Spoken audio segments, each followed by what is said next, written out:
All right, y'all, today we are going to do something different. What you're seeing right here is a close-up of Woody a couple of days ago when he looks like he's agonizing, y'all. I don't know if he's finessing or what, but this guy looked like he's in pain. So what I decided, because people were pointing out different things that they were noticing, I decided to do a video where we're going to do a close-up of different people. So in this video, we're going to do the whole day, minus any breaks. Try to eliminate all of the interrogation videos, but all of the courtroom footage. We're going to have multiple angles where we try to do a close-up of different people so you can see what you notice. Now, this video is not super sharp. This is the best video we can get from the court, so it is what it is. But as you'll notice, we have Woody. He looks like he's agonizing. We have Love and Hylton. They look like they're having a bit of an argument. I don't know. And anything else you might notice, right? So I just did this edit so that you can take a look for yourself and see what you notice. Anything you notice, please put the timestamp in the comments so I can go back and review it and we can see if we can find something together. So without further ado, y'all already know, y'all make me beg. So here we go, begging. Hit the like button. Take 1 second out of your life. Hit the like, comment, subscribe, and let's roll. Is a series of conversations with the with the police, different police officers, detectives. Mm-hmm. And I'm going to go over what you said, and then I want to talk to you about that, okay? The first one that I just announced is the detective asked you, what started it off? Was it really about a windshield? And you answered, no, Nut and Thug have something personal against each other. I want you to hear that. Make sure that's what it said, okay? Okay. What I said, was that accurate or fairly accurate? This what I heard. Okay. And what you're saying there, you're being interviewed, if you can tell, that's Detective Dennis, and you heard Detective Gaither's voice. Is that fair? Yeah. And you recognize this as June 10th, 2015 meeting. Is that true? Yeah. Okay. Now, at that point, you also said, and this is at JW 240B, Your Honor, it's in Barry, State's Exhibit number 378 YE, and it's at time 3:13:02 p.m. to 3:13:22 p.m. And Mr. Copeland, tell us if you hear this. You said, you know what I mean? Honest to God truth. I asked why they didn't kill Kel. Like, you feel what I'm saying? Why that, and I'm not saying it, but H-E-L-L, they kill, like, he wasn't a problem. Nut ain't did nothing. And Detective Thorpe, remember who he is, the homicide detective? Yeah, the guy here dude with the script right here. Yes, sir. He said, and then you said, that's what, I don't know what, and then I can't understand it, so you tell us. Then did. That's why I knew it was something personal between him and Thug. I don't know. Just listen to it and tell us if that's what it says, okay? Okay. And the next one is JW240C is in Colette. It states Exhibit number 378YE from the June 10, 2015 interview, 10:36:47, Mr. Copeland, through 10:36:51. And it's you saying they fell out before me and Cal got into it. And the they, if you need any type of listening to it more, I believe, and you tell us you're referring to Jeffrey and Mr. Donovan Thomas, okay? Yeah, Mr. Thomas, they fell out before me and Cal got into it. Is that what you heard? I just heard something about me and Kel. I didn't hear what I said before that. All right. Well, the jurors can make a determination, but that's great. Whatever you hear, okay? And the next one is JW241A. That's State's Exhibit number 378YA is in Elisa. That's at 3:01:37 a.m. to 3:02:52 a.m. And Mr. Copeland, this is January 11th.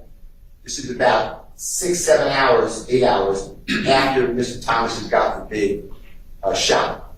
Okay? So this is the morning of January 11th, the next day, Sunday morning. Okay? 2015.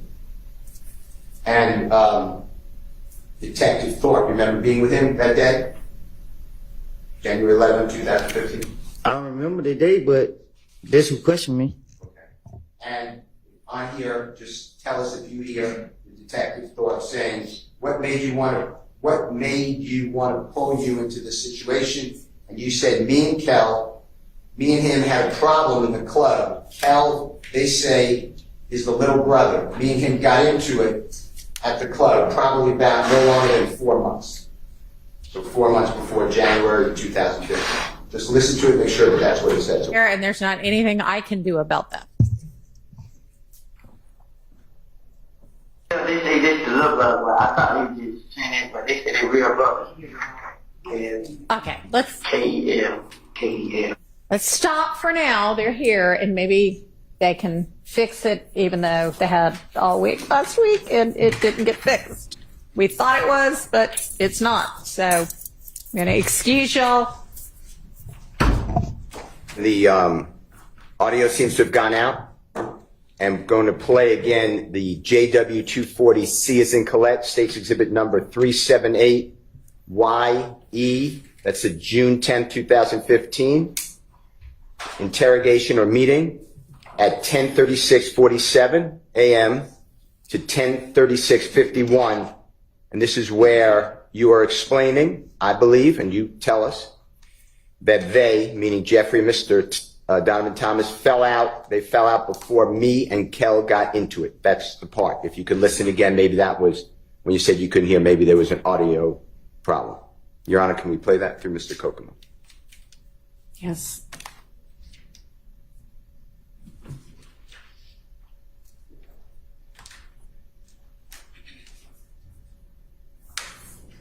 They fell out. They both, me and Kid, got to it. Was that better? Did you hear that? It was the same. Okay. All right. We're going to go on then to the next one, which is, again, the audio was out. So if some people heard it, they're going to rehear it. It's JW241A as in Elisa, State's Exhibit number 378YA. This is January 11th, 2015 with Detective Thorpe. And this is from 3:01:37 a.m. to 3:02:52 a.m. That you and Mr. Kel, do you know his given name is, do you know the name Kelvin Watts? Do you know that name? Okay. Nope. Okay. Kel, or Kel, there you're explaining that you and Kel have been arguing, whatever word you want to use, for approximately 4 months before January 11, 2015. Does that sound like what you said on the recording? Yeah. Does that sound right? What you mean? 9, 10 years ago, going back, were you not getting along with Kel for approximately 4 months? So since maybe we'll say September 2014, does that sound right, what you told Detective Thorpe? I don't know what you, I don't understand. Okay. Let's just do it this way. You told Detective Thorpe on January 11, 2015 that you and Kel have been arguing since approximately September 2014. The way I got that is 4 months before January 2015. So you saying when me and him got into it? Yeah, approximately. That's what you told Detective Thorpe, and I'm asking you, is that true? Yes, me is what true? Maybe in September 2014, October 2014, November 2014, December 2014, beginning of January 2014. By that time, by January 11, 2015, you and Shell were arguing. That sound about right?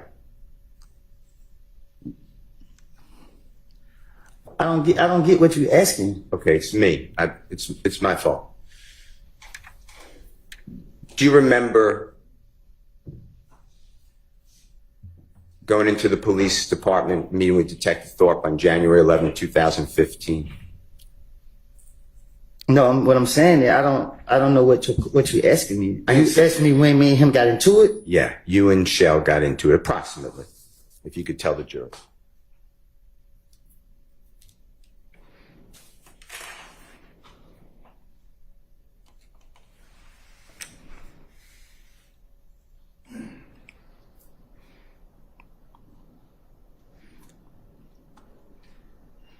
Like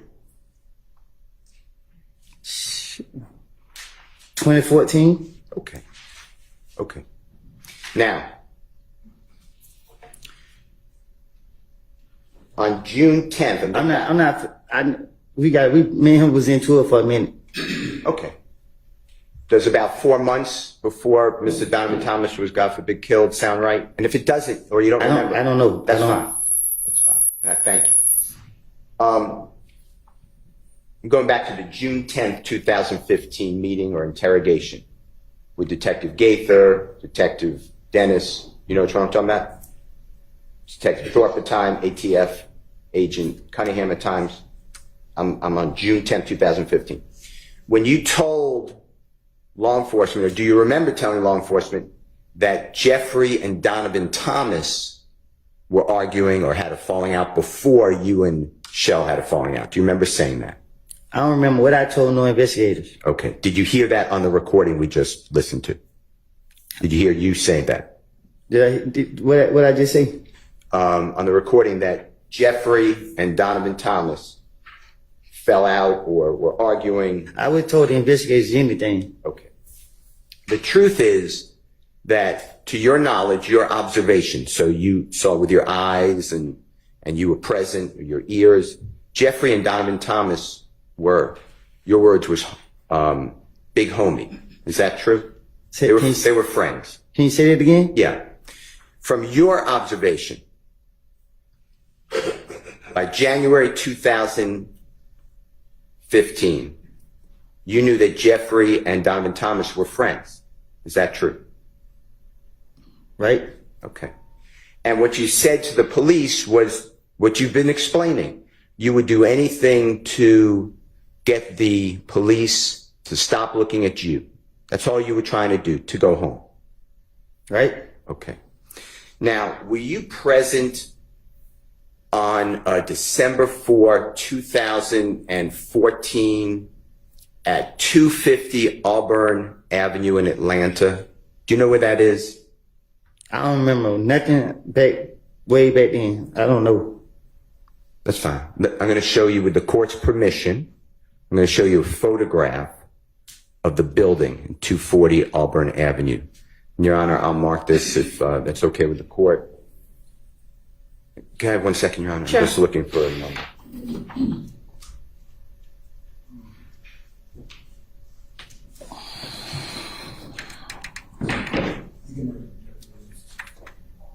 Your Honor, I'm going to mark it with the court's permission. It's Jeffrey Williams 251. All right.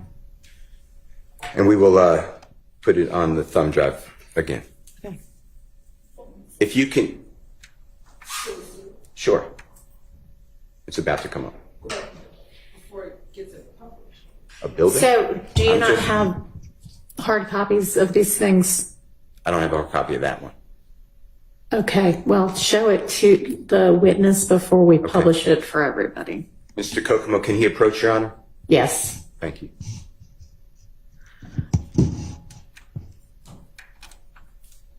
You can show it to the building. Just show it to the state, Mr. Kokomo.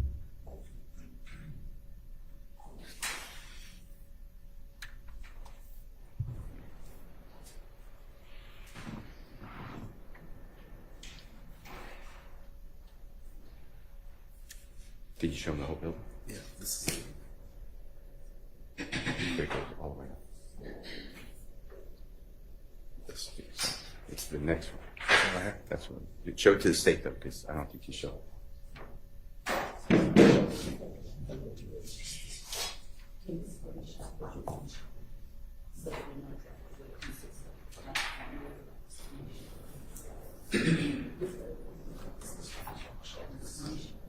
Yes, you are correct. May Mr. Kokomo approach Mr. Copeland again, Your Honor? He may, once he's got whatever this is screenshot. Mr. Copeland, if you just look at this picture, again, it's a more full view of that building that I'm referring to. This business. this is the building. What about it? I'm going to ask you some questions. Thank you, sir. do you remember, and the date doesn't matter that much, but do you remember being present, or were you present, for the shooting of a music video on December 4th of 2014 at that location you were just shown by Mr. Copeland? I ain't never seen that building. Okay. Even today. Okay, that's fine. Do you personally know whether Mr. Thomas and Jeffrey Williams were doing a music video on December 4th, 2014 in Atlanta at 250 Auburn Avenue? No, I don't know. Okay. Have you seen the music video, or do you know of the song In My Blood by Jeffrey Williams? Bloody J. Yeah. All right. Do you have any knowledge of where that was videoed, meaning the music video? And if you don't, that's fine. I don't. All right. You weren't present for that. No, I wasn't. All right. Were you present in Miami, Florida over the New Year celebration going from December 30th, December 31, 2014, striking into January 1, 2015. So it's going to be about 10 days before Mr. Thomas is, God forbid, killed. Do you remember being in Miami, Florida? Was I there? Yes. If you remember. Nah, I don't remember being there. Okay. Do you remember seeing in January of 2015, after Donovan Thomas was, God forbid, killed, do you remember being present at shows with Jeffrey Williams and, you know who Rich Homie Quan is? Yeah. The performer? You know? Yeah. Do you know him as Mr. Lamar too, or do you know the name Mr. Lamar? I just only know Rich Homie. Okay. Do you remember seeing, after the killing of Donovan Thomas, seeing Rich Homie Quan and Jeffrey together? What you mean? In Florida, performing at shows.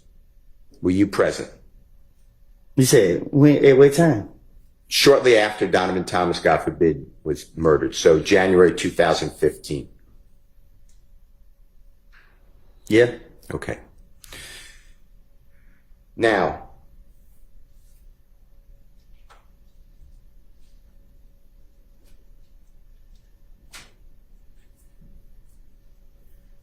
were you personally aware, you were at Jeffrey Williams' home after Donovan Thomas was killed? At some point, Donovan Thomas, God forbid, is killed.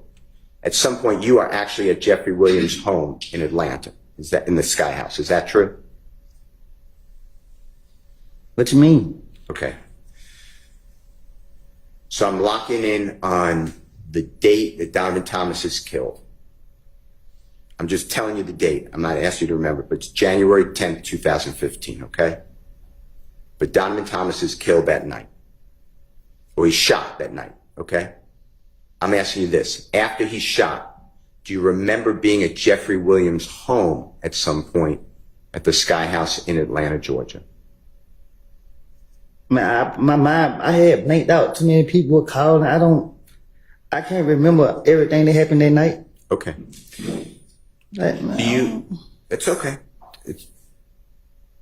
I'm just asking questions. You're giving the testimony. It's fine. After Donovan Thomas is killed, after the news got out that he's killed, the information, did you ever see a posting by Jeffrey Williams about Donovan Thomas's death that night, or January 11, 2015? Do you remember that on social media? I don't remember that night. Okay. All right. Okay. Did anybody with the police department, the federal authorities, Homicide, I'm including everybody, or the district attorney's office ever come back to you and say, hey, I want to talk to you more about Jeffrey Williams and Donovan Thomas falling out like you told us? Did they ever try to corroborate that? And if that's a bad word, I'm going to rephrase it. Once I got out? Anytime. Did they ever come back to you and challenge you or ask you about this conversation that you had? I can't remember if they have. I don't think.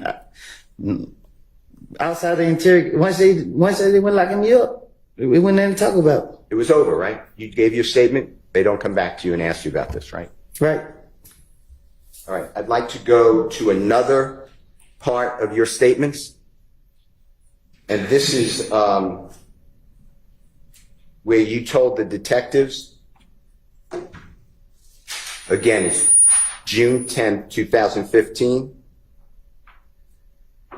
that you tried to get Mr. Williams or Jeffrey, and do you know who Bloody J is? I heard of him. Do you know the given name Justin Ussery, excuse me? Who would it? That's fine. I'm going to use Bloody J, okay? Do you remember telling the police, and this is, Your Honor, JW240D, as in David States Exhibit number 378YE, it's June 10th, 2015, meeting, interrogation, whatever, work conference, with law enforcement and Mr. Copeland. It's at 10:40:37 a.m. to 10:41:08 a.m. And Mr. Copeland, tell us if you hear this, okay? And if it's not, you correct us. Detective Dennis tells you, so the night at Crucial, when you were saying they jumped on you, you said, when all the, and I'm just not saying it, but SHI blank popped off. So what happened, Mr. Detective Dennis, what happened when you came outside with Bloody J? Because you were saying last time, and then there's overlapping conversation, meaning I can't understand it, multiple people are speaking. Then you said, then Detective Dennis said, when you were trying to bring everybody back together. And then Detective Dennis said, you were like, is he ready? And Thug or Jeffrey kept saying, nah, he ain't ready. You remember that? That was Detective Dennis saying, you remember you told us that when you said, you mixing things up. You're talking about the time we was in when I called Bloody J and tried to get him and Jeffrey or Thug, you said, back cool. That's what I'm targeting, okay? So please listen to it. And if I said it wrong, just say it right. Your Honor, discussion, Detective Dennis is telling you were trying to bring everyone back together, make everyone, friends again. You remember Detective Dennis saying that? You just heard that? I just heard. Okay. And then you said that you called Bloody J and tried to get him and Jeffrey or Thug back cool. Do you remember saying that? Or did you hear that? Again, I'm talking to the investigators. I'm trying to tell them anything. Right. That's not true. Right. You were just trying to get out of custody or jail. You want to go home, right? I've been telling y'all that for the longest. Objection, Davis, the word. Sustained. The statement the jurors just listened to, you were trying to finesse or lie to the investigators to get them off of you so you could go home, right? That was my plan. It was a lie, right? My plan was to spin the police, hoping they'd let me go. And did the police ever show you, or the district attorney's office, any cell phone records of you and Bloody J speaking at all on the phone? What you mean? When you said to the detective, I called Bloody J and tried to get him and Thug back cool, did the police ever come back to you at any time, or the district attorney's office, and say, here are jail records, excuse me, here are cell phone records showing you and Bloody J talking? Did they ever try to do that with you? No, once they took me to jail, I don't hear from them until I'm back on the street and I'm going back to jail again. Any time while in jail that you called Bloody J and said, wow, I tried to get everyone together. And that never happened, right? Huh? Had a phone call with Bloody J while that would be recorded. I never had Bloody J number a day in my life. Did the police ever come to you or the district attorney's office to say to you, to challenge you, or to tell you, hey, we know this to be true or not true? Did they ever do that with you? Huh? Did the police or the district attorney's office come to you and challenge you on that statement and say, hey, we have information, this is true or not true? Did that ever happen? Objection, compound question. It's the same question. The single question. Did the police ever do that at the district attorney's office? No. Okay. I'm going to go to another one. This is your statement again. This is June 10th, 2015. Your Honor, it's J.W. Jeffrey Williams, 240E as in Aaron. It's State's Exhibit number 378YE. And Mr. Copeland, this is at 10:45:09 in the morning to 10:46:01 in the morning. And on this one, what I'd like you to listen for is you saying, if you did say, you tell us, yeah, so I'm like, and I'm not saying, but darn, but it says another word, but this SHI blank happened, but before that happened, me and Kel was face to face. You know what I mean? Detective says yes, or Then you say, truth be told, I walked up on him, meaning Kel, with Shannon, me and him, it was me, D, my baby mama, and her friend. You said, the text said, You said, it was Kel and about 5 more other, I'm not saying, but ends. All right, look, bruh. You know what I mean? I got a problem with you, bruh. You know what I mean? This SHI blank here, we've been knowing each other. Detective says, right. And you say, I'm telling Kel that, bruh, this SHI blank ain't about them, bruh. You know what I mean? What the HELL? Woo woo. We talked like, while me and Kel talking, Kel, you know what I mean? All this SHI blank really about Thug. The truth, this is the truth. So detective says, so Kel's beef is not with you, it's with Thug. And you say, yeah, it was with Thug. Detective says, well, then why he? And you said, it was a cover-up. You're not listening. It was I was the cover-up. What you heard? I heard it. Okay. And you were doing the same thing you've told the jury over and over again, right? I was lying to the police because I wanted to go home, and I was putting it on Jeffrey, right? That's why I keep telling you. And the police, you knew, wanted Jeffrey. They wanted to make a case against Jeffrey. They made that clear to you, right? Yeah, they did. So it wasn't that hard for you to realize, and I'm not saying you're not, using your finesse, but you knew who the police wanted you to implicate's my word, that's a bad word. You knew who the police wanted you to say is the person responsible for this death, right? I didn't think they were going to go after him. Okay. And you knew that they wanted information from you about Jeffrey. True? Yes. Now, when you talk about your baby mama, did you hear that in the recording we just listened to? Mm-hmm. You're talking about the Honorable Miss Deshaun Quarterman, right? That's her name? Yeah. Okay. And you're aware that Miss Deshaun Quarterman, your child's mother, had spoken with multiple, but Detective Gaither at times. True? What you mean? During this time. Yeah. And we know that because remember hearing some jail calls yesterday that the district attorney's office played for you, and you even asked Miss Quarterman or Deshaun to call Detective Gaither on one of those recordings, or 2 of those recordings. You remember that? Yes. And you asked Deshaun Quarterman to text Detective Gaither. Do you remember that, hearing that yesterday on the jail calls? Yes. Do you have any information that Deshaun Quarterman or Detective Gaither or anyone else came to you and said, hey, we corroborated. We spoke with Deshaun, and she said, yep, I was there when you made it good with Kel, and it's all about Thug. It's all about Jeffrey. Did that ever happen? The police never talked to her without me knowing. Okay. They never talked to her. Period, right? Yeah, they didn't. They talked to her when me and her was in the interrogation room, and they really didn't say that to her. Yeah. Okay. Okay. And of course, it's a lie that you and Kel were on good terms, and that it was all about Jeffrey. That was a lie.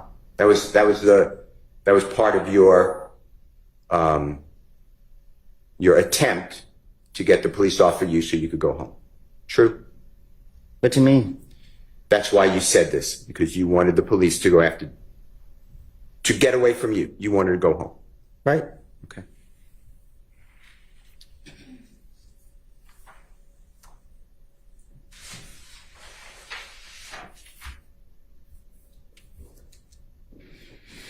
I want to go to, it's Jeffrey Williams number 240F as in Fox, State's Exhibit number 378YE. Your Honor, this is June 10th, 2015. It's already an evidence meeting, interrogation conference, interview, whatever it is called, at 10:49:25 a.m.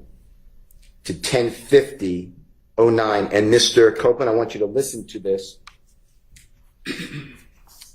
That you are saying to law enforcement. So when they ended up leaving, we pull up at the studio. This end was there recording a song, meaning Jeffrey. That song that we pull up tonight, he did that song. I mean, like, he did it so fast, like damn N just shot at you, come make a song. So this is what I'm thinking, this damn, so we're up there chilling. So everybody was up there at the studio. So Thug dialed 911. He had a bullet hole in his car. So he want to know who shot his car. You know what I mean? I want you to listen for this. If I said it wrong, you got to correct me, please. That's what it sounds like. Okay. Did the police ever come to you after you reward them with this information and play for you or even tell you, hey, here's a 911 call made after the gambling house was shot up and a supposed bullet hit Jeffrey's car? Did that ever happen? No. Did the district attorney's office ever come to you and say, hey, we had the 911 call that Jeffrey Williams phoned in, like you told us, on June 10th, 2015. Did the district attorney's office ever play for you that 911 call? No. There was no 911 call. You were just trying to get out of the police, right? Objection as soon as they find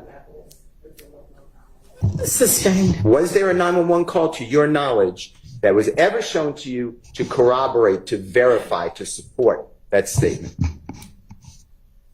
No. Okay. You're aware, if you're not, just say I'm not, that 911 calls are maintained or held by the police? You know what I'm talking about? They're saved. They can be retrieved. If I'm asked a bad question, just say. Yeah, they are. Okay. District Attorney's Office nor the police ever came to you with that 911 call? Did I?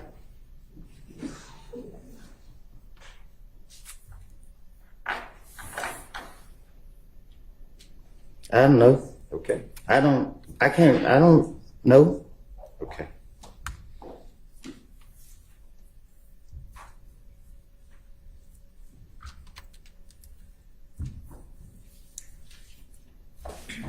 I'd like to go to Jeffrey Williams 240G, as in Goldfeder, State's Exhibit number 378YE, as in Aaron. It's again, Your Honor, the June 10, 2015 meeting with Mr. Copeland and the detectives. Now it's at 3:47:32 p.m. to 3:48 p.m. 00. And Mr. Copeland, if you can just listen for and tell us if this is accurate. You said, and we're still talking about the car windshield. Remember all this conversation about Jeffrey wouldn't let it go until his car windshield was paid for? Remember all that? Mm-hmm, I'm listening. Okay. And it should say, and correct us if I'm wrong, that you said, yeah, so when me and Kel was like, well, we wanted to see what Thug got to say. So I called Kel on FaceTime with Kel, and Kel like, N, I ain't let SHI blank go until you pay for my window. You know what I mean? And Detective Dennis says, Kel said that or Thug said that? You said Thug. Thug, yeah. Detective Dennis said, okay. You said Thug like, I mean Kel like, what? Pay for your window. So he looked at me. I'm about to go. I ain't got nothing to do with it. That's on y'all. So I'm out of here. I'm out of there, bruh. You know what I mean? Like, man, get nut on the phone. You feel me? That's what Kel was saying. I want you to listen to it and see if I've said that accurately.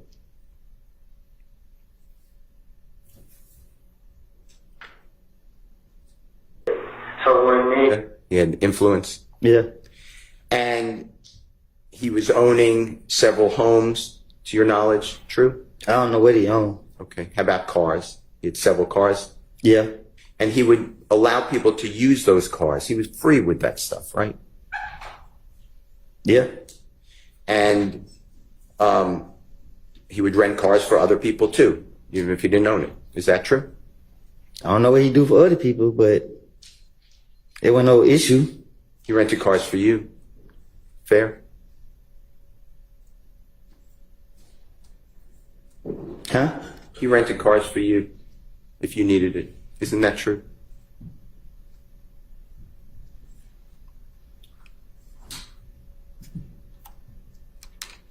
What you mean? You would drive at times a rental car with permission of Jeffrey Williams that he rented. It wasn't a big deal, right? I used to just go get the car. Yeah. Yeah. Okay. And it wasn't only you, it was anybody. He's generous, right? With his things. Objection is in the face by Sustained. You can rephrase. It's fine. All right. You also knew at that time, 2014, 2015, Jeffrey would fly on private planes. True? Yeah. And he would allow you at times, I don't know the number, you could tell the jurors, to go on a private plane with him. Fair to say? Yeah. And you knew he was touring America at that time, right? He was performing all the time, right? Yeah, he was, yeah. And he would do tours throughout America. You're aware of that? He used to go to, I don't know what tour is, but he used to go to the different clubs and stuff. Okay. And do you remember him having, like, go to different cities throughout America? I mean, that's what I mean to say. That's fine. And Europe, countries like England and France. objection on relevant. Sustained. Jeffrey would play in other places, not in America, outside America. You're aware of that, right? What's the relevance? So relevance is that Mr. Copeland's telling the police that Jeffrey Williams cared about a window. I'm sorry, I couldn't hear you. Say that again. Jeffrey Williams cared about a car window. The man is... Okay, I'm not sure the one has much to do with the other, so I'm going to sustain that objection. When you told the police that this is about a window, Jeffrey's window, remember what we just heard? That was part of your finesse, right? To get you out of there. When the police was questioning, my only motive was to get me out of the interrogation room free. I was trying to say whatever I can to get them to let me go, to convince them that I would help them. And they just were my motive. Every time they got me, that's what I was trying to do. They were bringing his name up, and they mentioned anybody's name, I was going to make up a story on them. I was going to say something about them, hoping that I can convince them to let me go. And that's what happened here about the windshield, right? Same thing. I don't remember what I told them. Well, I just played it. I heard what I said. Okay. That was part of your attempt to go home, right? True? Not to be locked up. Right. Okay. Did anybody come to you from the police, the district attorney's office, and say, we corroborated, means support or verified, this car window story. Did they ever tell you that? After 2000, I gave an interview and went to the feds. I haven't heard anything from the state, the police, nothing until they kicked me in the street. Okay. They haven't told me about nothing. They haven't reached out to me or nothing. Okay. I'd like to go to the next issue that I'd like to discuss with you, Mr. Copeland. It's JW240H as in happy. States exhibit number 378YE as in Aaron. It's again a June 10, 2015 interrogation. It's at 10:42:23 a.m. through 10:42:32 a.m. And I'd like you to listen for and tell us if I am wrong where. This is outside of Club Crucial after you got into that fight on January 6, 2015. Remember with the lip and the eye and the knot on the head? Remember that? And when nothing went wrong, my lip, it was just my eye. Okay.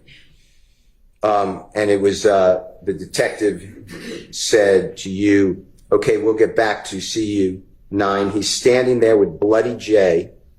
You said, so, but Thug pulling my shirt like, there goes Bloody J right there. You know what I mean? Thug and Nard were in the car leaving Crucial that night and firing at either Bloody J or Kel's people. Tell me if you hear that, okay? Okay, get back to UC90 standing there with blood. I think it's so, but Thug put him a shirt like, there go Bloody J right there, I mean. So. You hear that? Yeah, I heard. Okay. Did law enforcement, do you remember Club Crucial back in 2014, 2015? You used to go there every Monday night, right? Right? Approximately every Monday night. And No, every Monday. okay. And do you remember ever observing or seeing that there were surveillance cameras inside and outside Club Crucial? You have cameras? Okay. Did the police ever come to you and say, hey, we have the surveillance camera we want you to look at? Or the district attorney's office? From January 6th, 2015.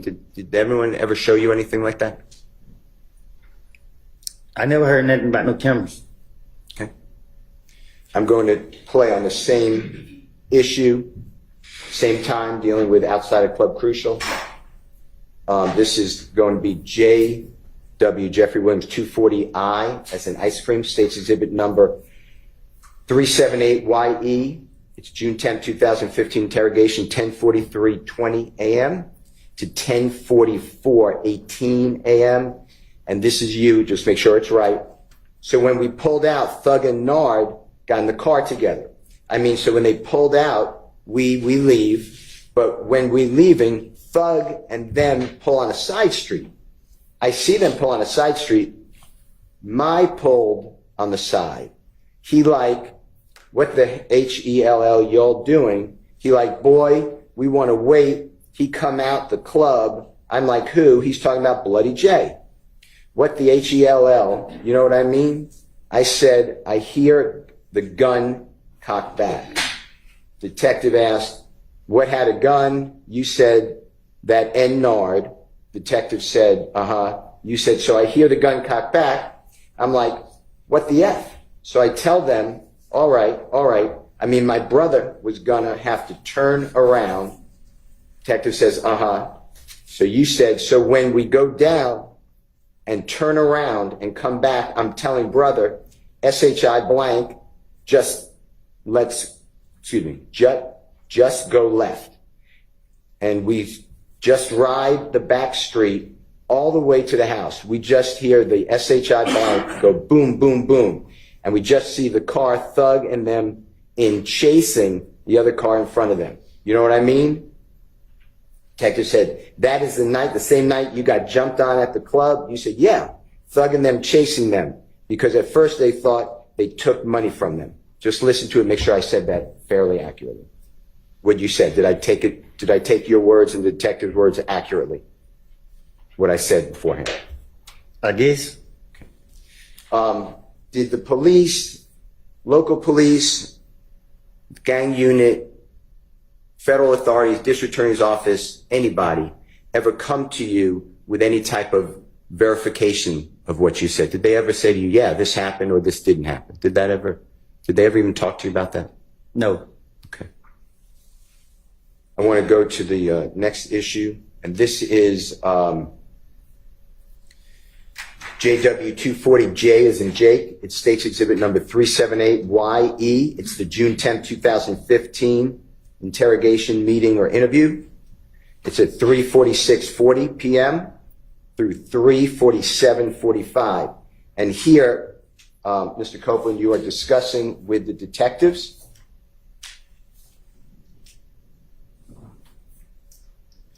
that Mr. Donovan Thomas or Nutt came to the gambling house and met with you, and you discussed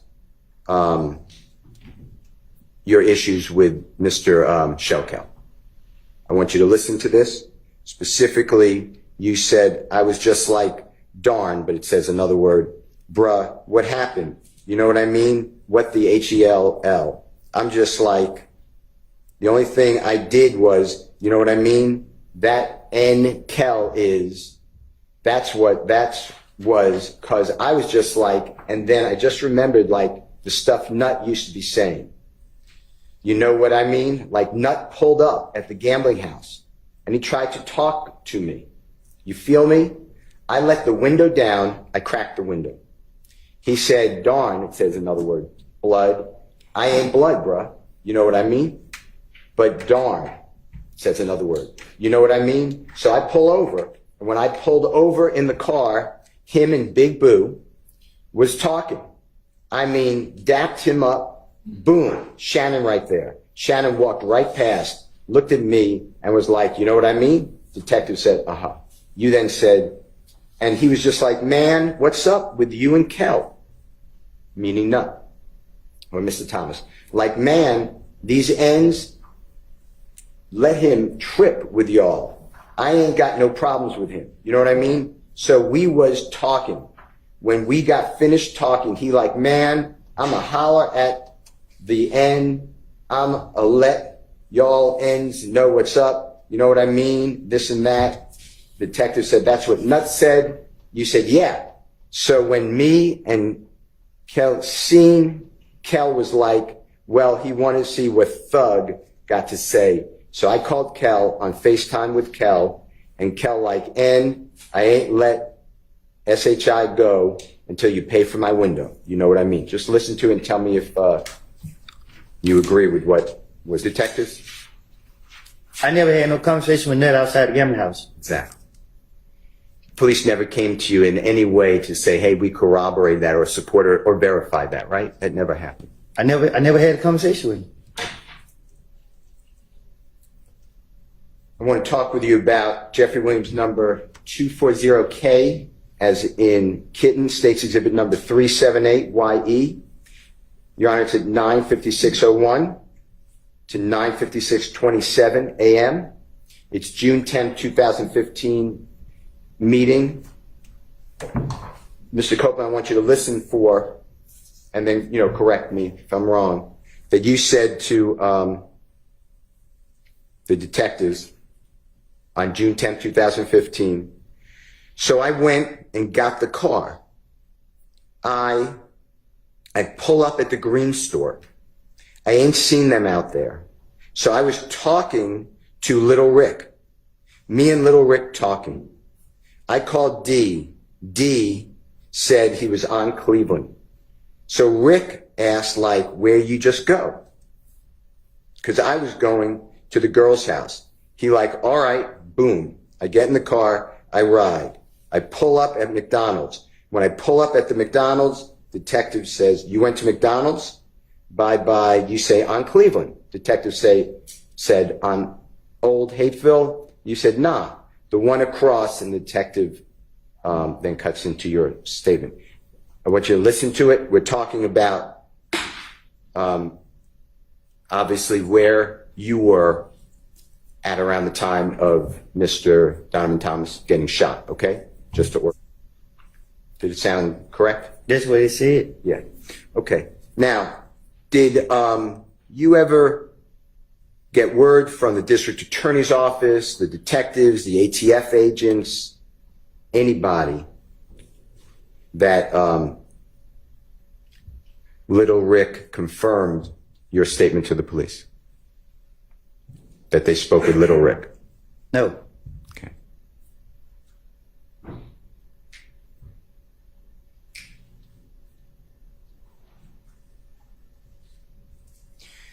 Do you remember the McDonald's we're talking about on Cleveland Avenue?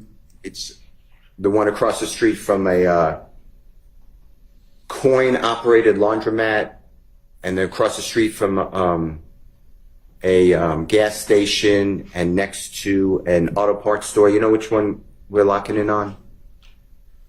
I could show you a picture. Yeah, you gotta show me a picture. Okay. Nah, I know what you're talking about, dude. Okay. In 2014, 2015, if you observe this, just tell me, if you remember and you observed it. Do you remember seeing surveillance cameras inside and outside that McDonald's? That's not my neighborhood. That's fine. That's good. Okay. All right. Now, you're aware by the time that all this happened, we'll just say January 2015, January 10, before Mr. Donovan Thomas's, God forbid, shot, you're aware that cell phones, cellular telephones, give a general description of the area the cell phone is in. Is that true? Can you say that again? Yes, sir. Yes, sir. At and around or before Donovan Thomas's shooting, that's what I'm locking in on. Were you aware, did you know, that cellular telephones can tell a general vicinity of where the phone is? Do you know what I'm referring to? You said, do I know about it? Yeah. Did you know about it back then? Yeah. Okay. And in fact, you told the police on January 11th, 2015, within 7 hours, 8 hours of Mr. Donovan Thomas being, God forbid, shot, you brought a cell phone in the interrogation room with Detective Thorpe and said, my phone will tell you where the phone was. Remember doing that? Right. And that was you trying to tell the detective, don't look at me for the killing of Donovan Thomas. Fair to say? That's why you went there. Right. I'd like to play for you and just tell us, orient the ladies and gentlemen jury, if that's what you're talking about. This is, Your Honor, Jeffrey Williams 241G. It's in Gold Federal States Exhibit number 378Y. A is in Elisa. Your Honor, this is the January 11, 2015 interrogation or meeting with Detective Thorpe and Mr. Copeland. Is at 3:14:09 a.m. to 3:14:23 a.m. If you can listen to this, Mr. Copeland, just make sure that you tell the jurors correctly if this is what you're talking about.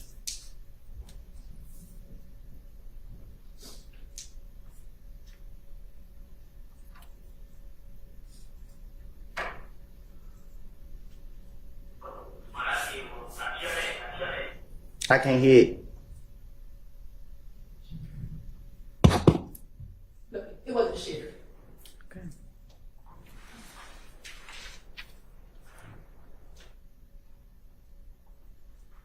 So what I did was I kept it. Last thing I missed in my phone, I show you. I was asking everybody, like, should I go down there, bro? Because I didn't do it. They come scan me, they do everything. I didn't do it. They check my phone record. My folks call me and show you where I was, show you every call that I talked first, and show you where I was now. Is that you, Mr. Copeland? If you heard it, saying, you could check phone records, you can see where the phone was, where I was. Is that fair to say? Huh? Sorry. Were you talking about in the Jeffrey Williams Exhibit 241G, States Exhibit 378YA, from the times that I announced? Was that you showing the detective with your phone on the desk? Trying to show him I'm innocent? Yeah. Yeah. And that phone, you see the phone that's in the Honorable Judge Whitaker's courtroom on display? That's the phone you brought in.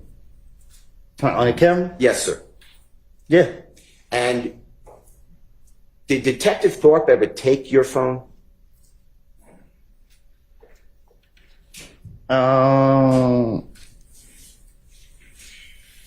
Shit, I don't know. I don't think so. Well, let's do it both ways. I don't really remember how it was so fast. I don't really remember how it went. Okay. Well, let me ask you this, and if you don't remember, just say I don't remember. Did anyone on the district attorney's office or the police department ever show you the contents of your phone, that they looked into your phone? Did they ever come back to you and say, hey, we can tell where you are, or these are the text messages? Did they ever show you that? Miss Hylton told me that, I think in Glanville office, that something about my phone showed me somewhere else. I can't. She said something to me about it, like during this trial. But I don't recall exactly how she said it. Now, you had multiple phones, fair to say, on January 10th, 2015? What you mean? Multiple is a bad word. You had more than one phone on January, the day that Mr. Diamond Thomas was killed. You had more than one phone, right?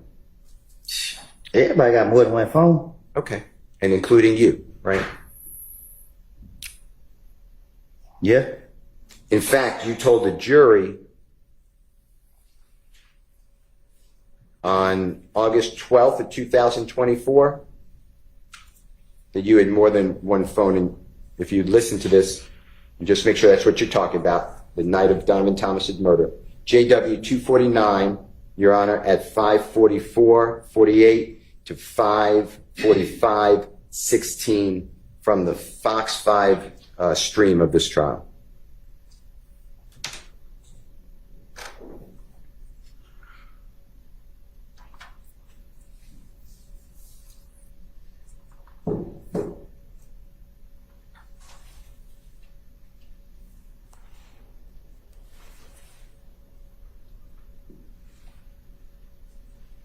But I might listen to some. I think he's having a little issue. I'm sorry?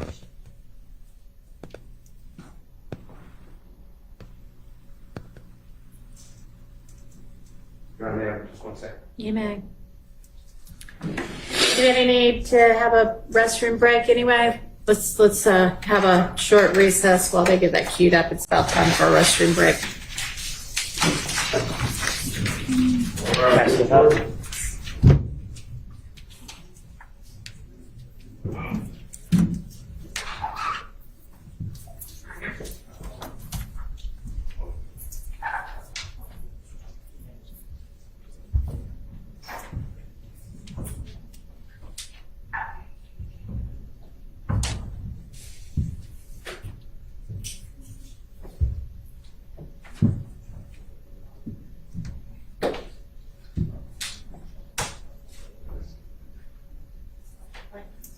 Yeah, thanks.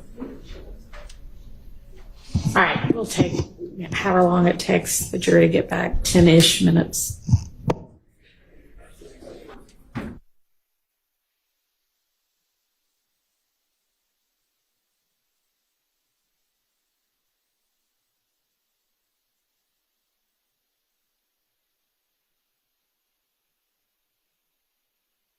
You testified before this jury August 12, 2024, where you explained that you had multiple phones on January 10, 2015. Does that sound right? That's what it said. Okay. Did the district attorney's office, did the federal authorities, did Homicide Detective Thorpe, Detective Dennis, Detective Gaither, anybody, Agent Cunningham, anybody, just anybody in law enforcement, did they ever seek to get a warrant a search warrant for your other phone or phones? Alicia?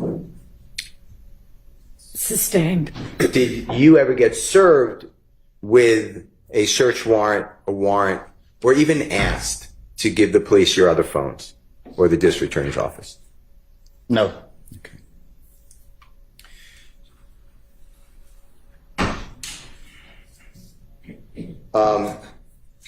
I'm going to show you and play for you, with the court's permission, Jeffrey Williams or JW 244D, as in David, State's Exhibit number 378, YB as in Barry. Your Honor, that's the January 28, 2015 meeting or interrogation. It's at 7:12:03 p.m. to 7:12:43 p.m. And this discusses, Mr. Copeland, just make sure I'm right, that you and your brother made a false report of who's driving a vehicle because you had a suspended license. If you can listen to that, make sure that's what that's about.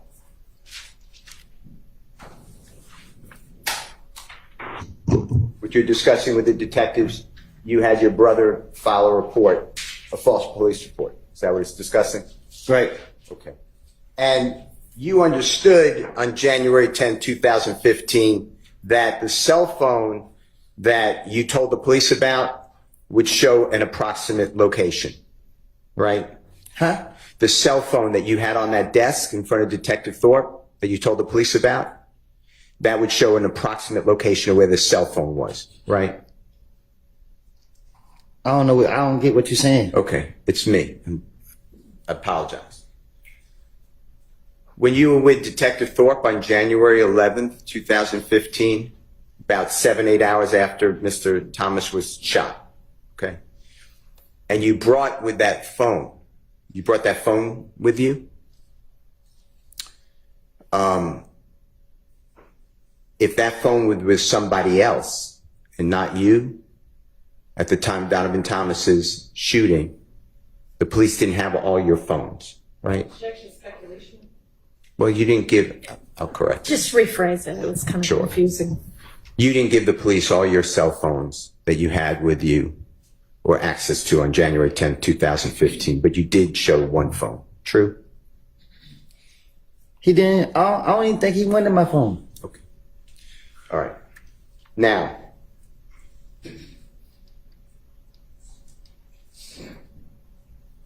did the police ever come to you, when I say police, I'm including everybody, or the district attorney's office, come to you and inquire of you, ask you, your phone shows no calls between 7:01 at night and 7:23 or 24 at night on the night Donovan Thomas is shot? Did they ever ask you to explain or why there are no calls during that time? Did they ever discuss that with you? They don't tell me nothing. Okay. All right. I'd like to go to the next recording. And this is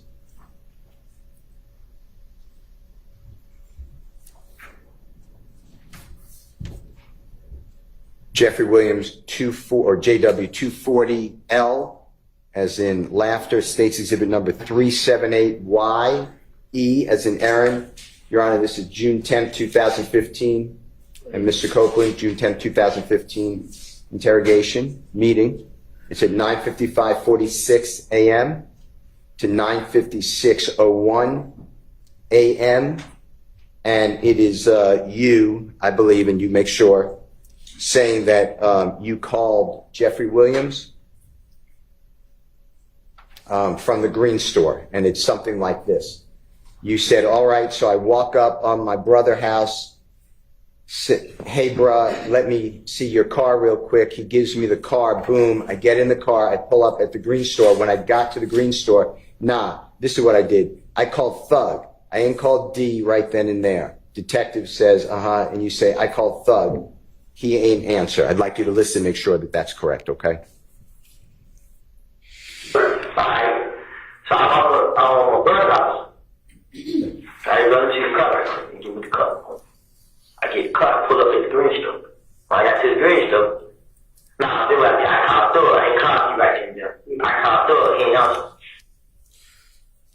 Mr. Copeland, did the police or the district attorney's office ever come to you and ask you on your phone records whether it supported or did not support that you called Jeffrey Williams from around the Green store on or around the time Donovan Thomas was shot? I don't know what you. I don't. Ask me again. Yes, sir. Did the police or the district attorney's office ever come to you and ask you to explain your cell records, your cell phone records, and ask you about this comment that you called Jeffrey from around the Green store at around the time of Donovan Thomas's killing? Did they ever do that with you? Can you ask me short so I can catch it? It's too long for me. No, it's my bad. It's my fault. I apologize. Did the police ever share with you, or the district attorney's office, go over with you your cell phone records that they may have? Did they ever do that? No. Okay.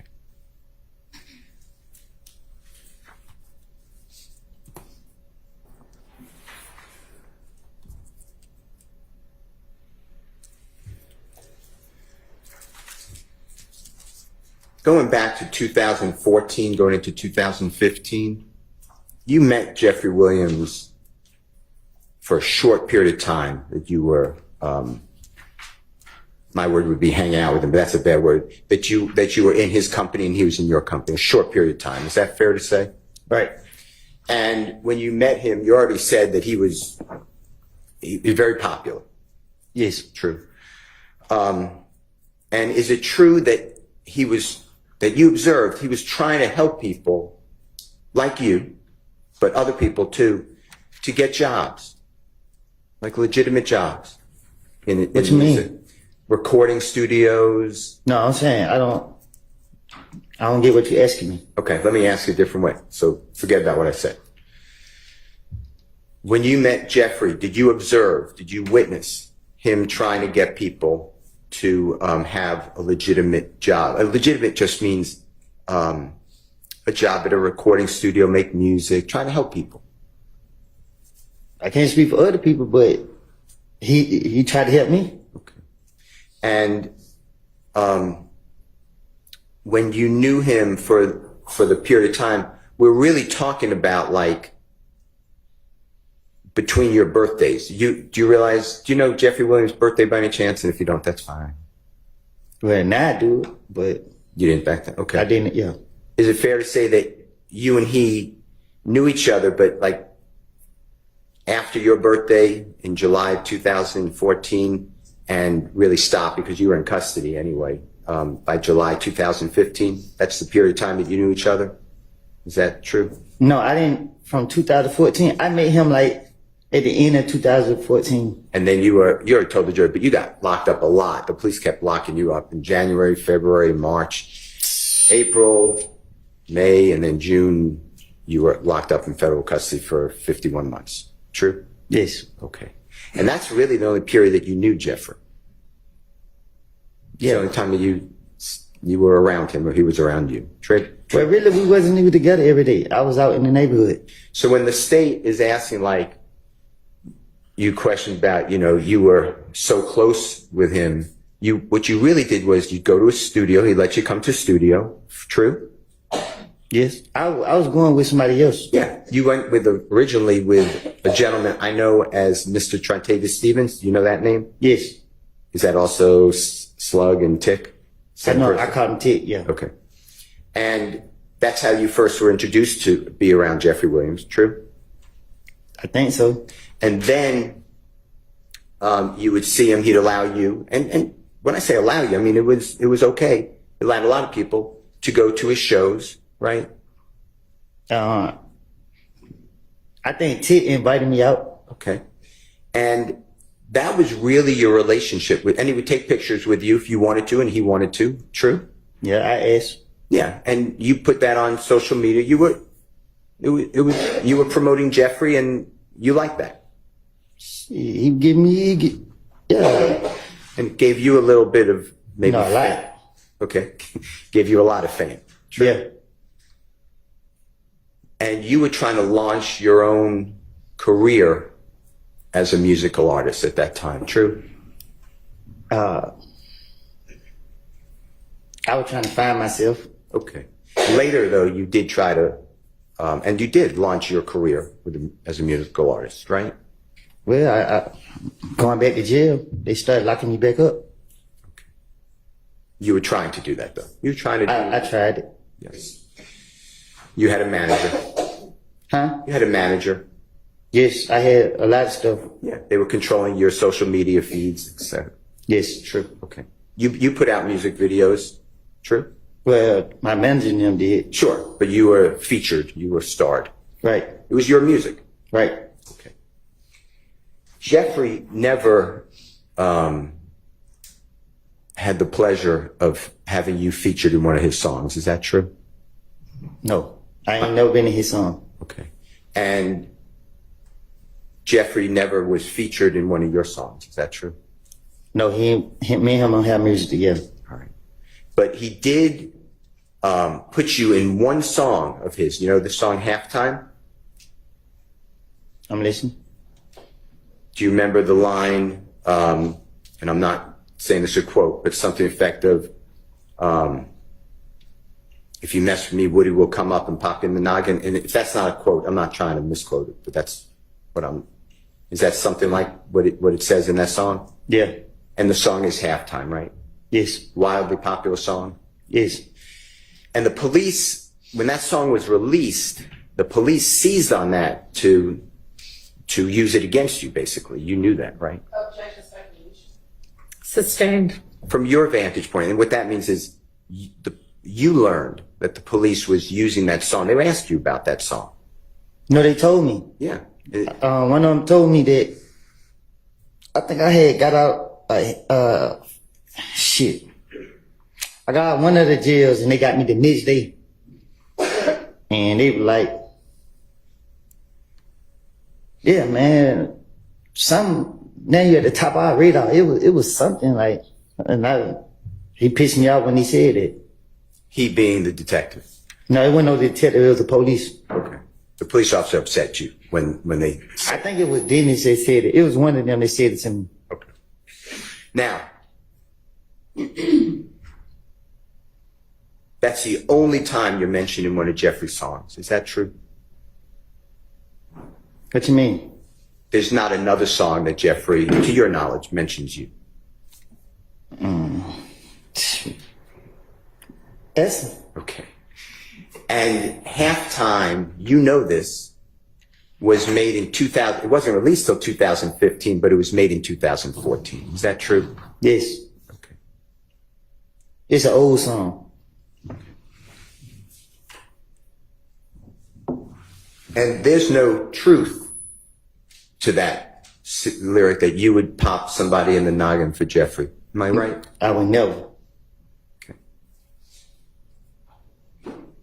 I want to go back to what we talked about earlier, that Jeffrey was in fact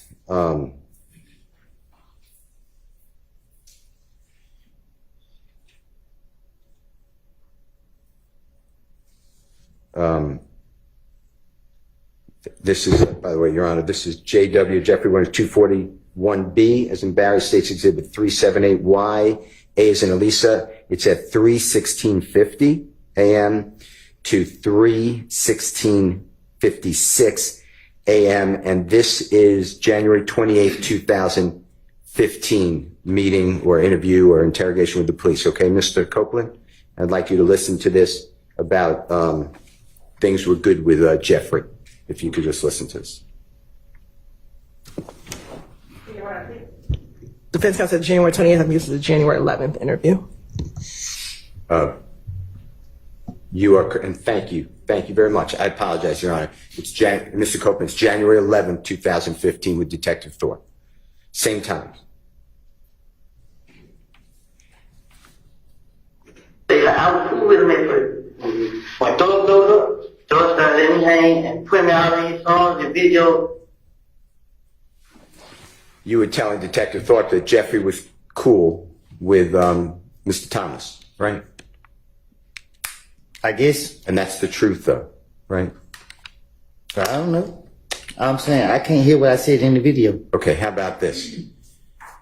From your observations, Jeffrey was on good terms with Donovan Thomas. I don't think I ever seen them two. I I can't remember being around both of them Ever? at one time. You never saw them dap each other up?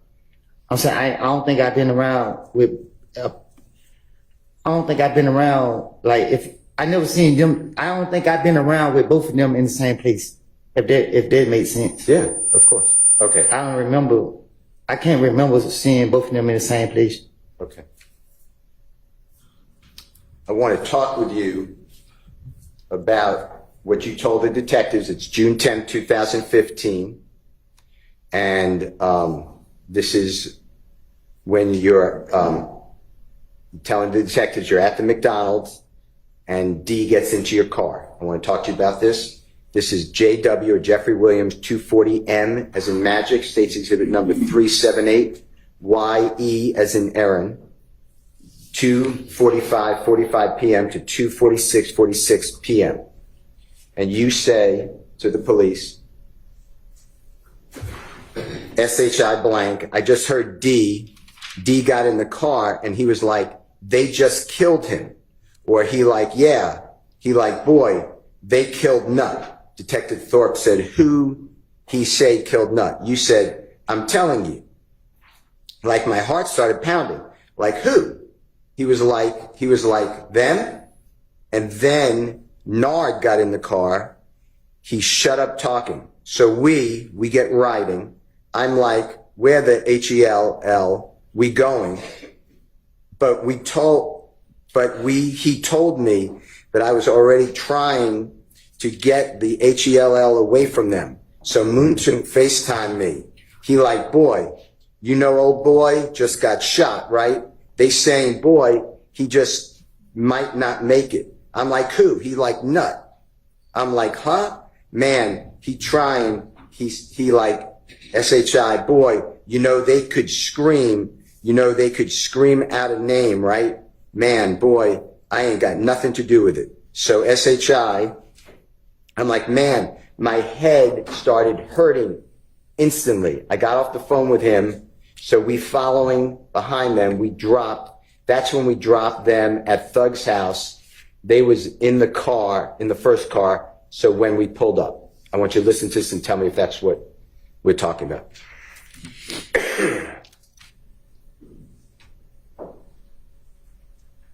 Now, do you remember putting out a song and a music video entitled Homicide?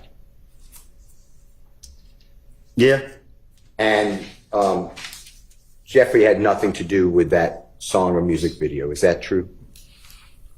I started doing music with somebody else. Okay. And one of the people that you started to do music with, and he's shown in your video to Homicide, is a gentleman named Mr. Turner, or you referred to him as Threat. Is that true? Yeah. And in the music video Homicide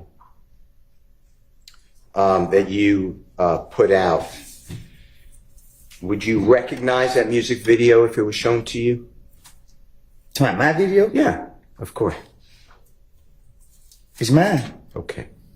I'd like to show you, and Your Honor, move into evidence, Jeffrey Williams, number 243B, as in Barry, and it's a music video by Mr. Copeland. Now, I want to ask you a couple of questions about that, okay, Mr. Copeland? I'd like to show it first and then ask you some questions, okay? All right. First, I think he needs to show it to the witness. And to, I think there's Why a don't proper you just show foundation. a tiny Okay. little clip and see if he recognizes it.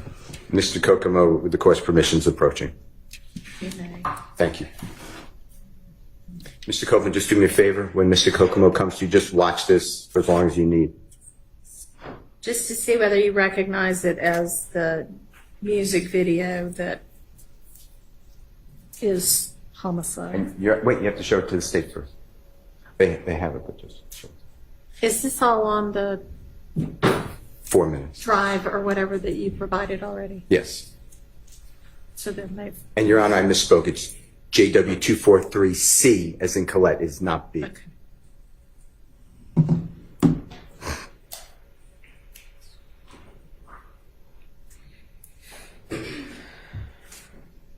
Yeah, in my video. Mr. Copeland, I heard what you said. I'm going to repeat it. If it's not what you said, just correct me. That is, you recognize it as your video. Yeah, I shot that video. Okay. Your Honor, I move into evidence. I'd like to play Jeffrey Williams 243C as in Colette. Relevant, Your Honor. What's the relevance? I believe that there is an indication of an image of that appears to be like Mr. Donovan Thomas, and threat is in the video as well as Mr. Copeland. All right, can we just maybe zoom to those parts Sure. and do those little parts instead of the entirety of it? Yeah. Unless the entirety of it's relevant. No. Okay, We can thank you.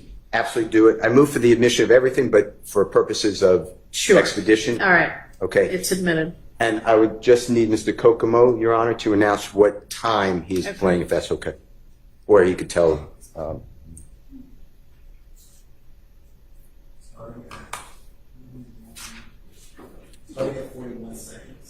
Your Honor, Mr. Kokomo said starting at 41 seconds. May I just look and see what he's playing? Sure.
Yes. We would like to play with the court's permission. I know it's in evidence, but 40:34 through 40:50 first, and then it's going to be stopped, and then 3:56:02 to the end. Okay. Go ahead.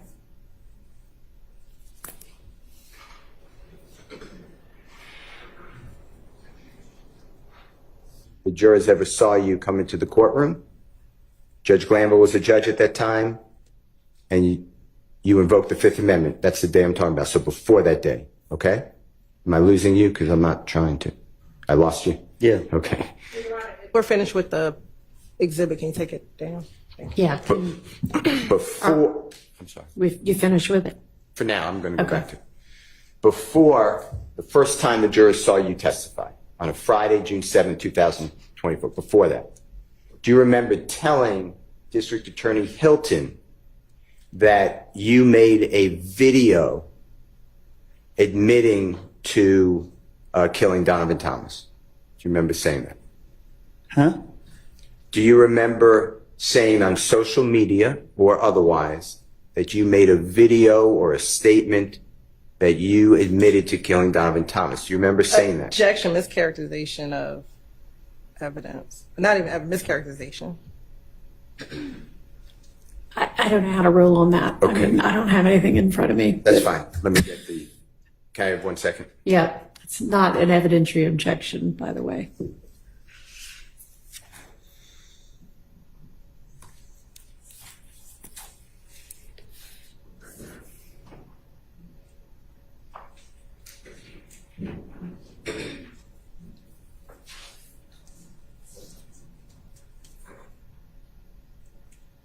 they're pulling up, I'm going to ask you another question.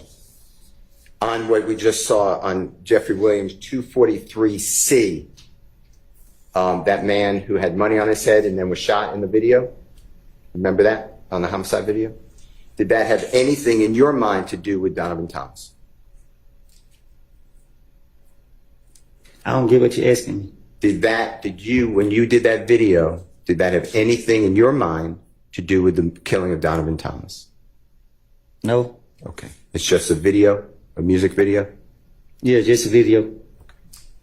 Now, when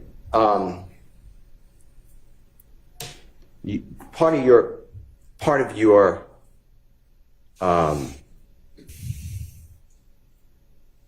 what you try to give out to the public is that you are a real gangster.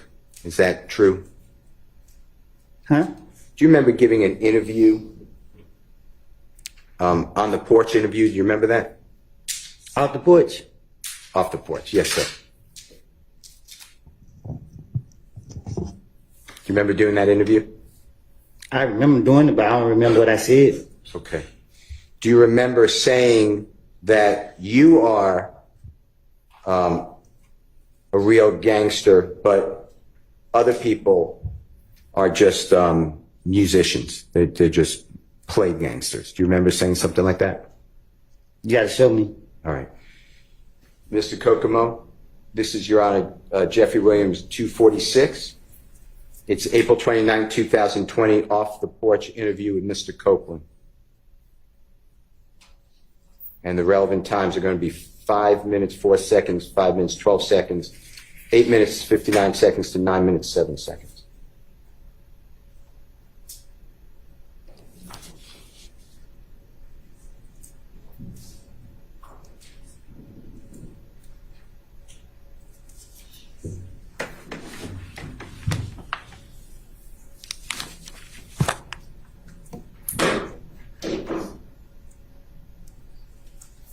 I remember I said, I don't know what he's talking about.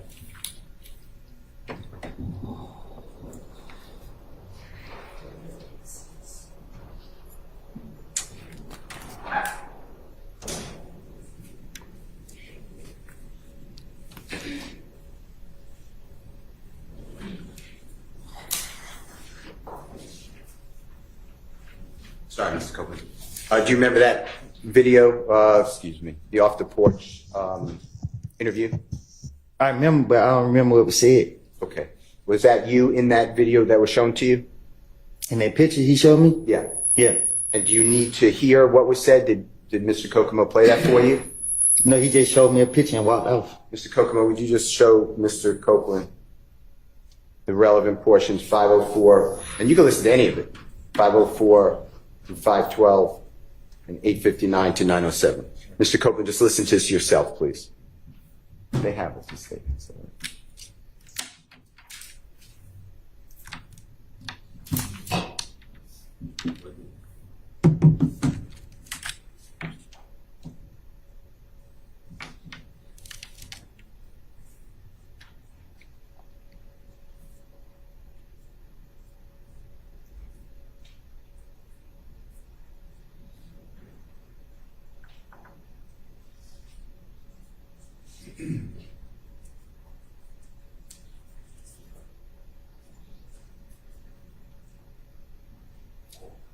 That's it.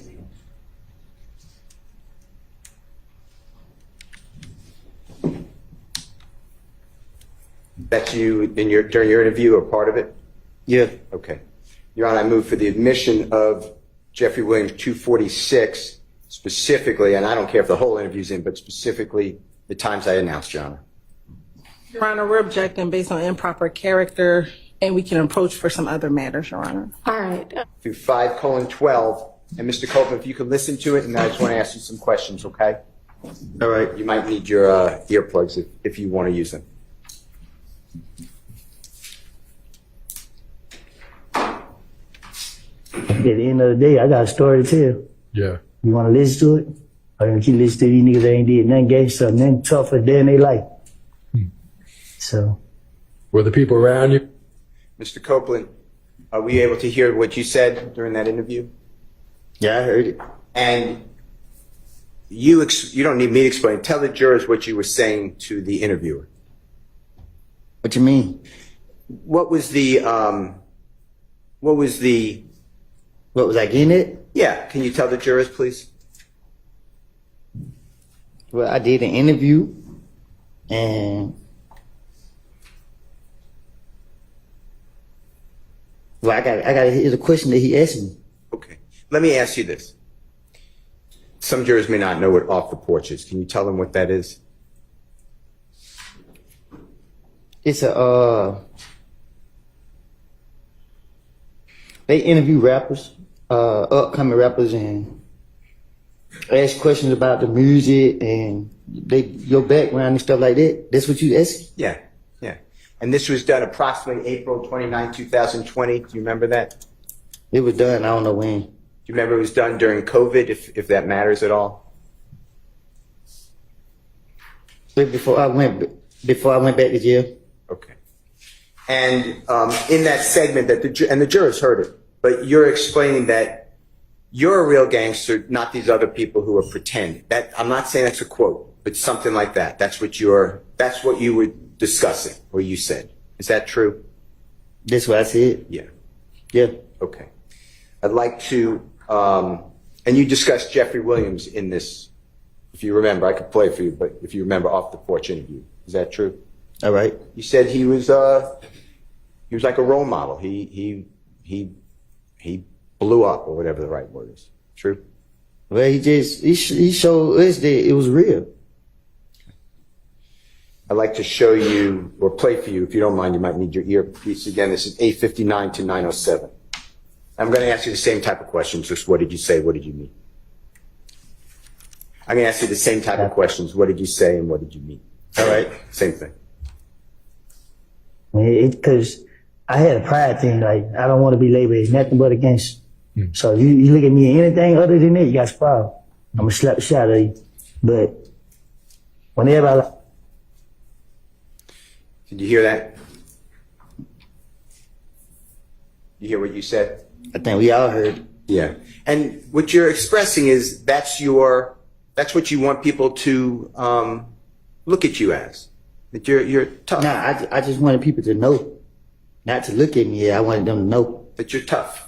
I ain't tough, I just ain't scared. All right.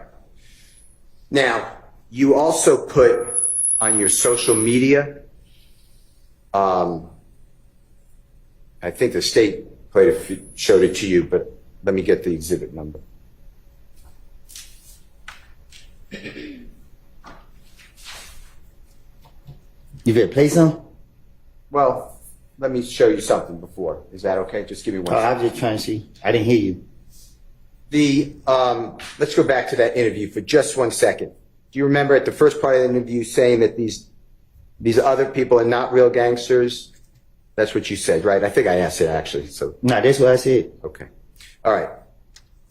On your social media, give me 1 second, okay? You're on, may I just go back? Yeah. Apologize.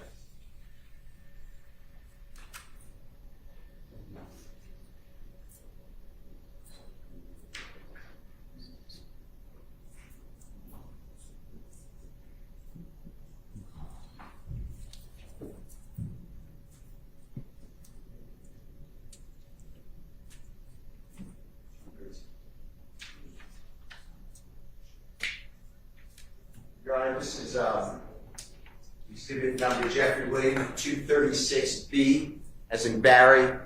And with the court's permission, can Mr. Kokomo just show it to Mr. Copeland? I'm sorry, is this the same one? The off the porch? This is a different one. This Did you is a say different 236B this time? Tell me whether this refreshes your memory. Objection, Your Honor. This is What's the number? Exhibit number? What's the objection? this is nothing that he can authenticate. Okay, there's an authentication objection. Well, Is that the only objection? Irrelevance. And if we can approach it, we can show you the exhibit. You may. Let's go ahead and send the jury to watch them. And we'll deal with. Thank you. All right, you may proceed, Mr. Steele. Mr. Copeland, do you remember saying on when being asked questions by Ms. Hylton that Mr. Turner or Threat asked you to go with him and you and Mr. Turner fired ammunition or bullets into the barbershop of Rich Homicwan's father? Do you remember that? Can you ask me again? Yes, sir.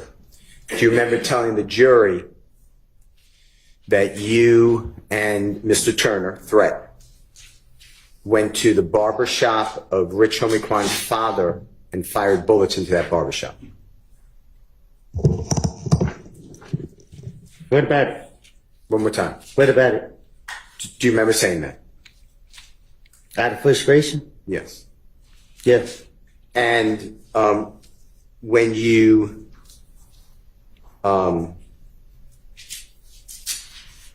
did that, do you know whether there were people inside that barbershop at that time? I don't recall.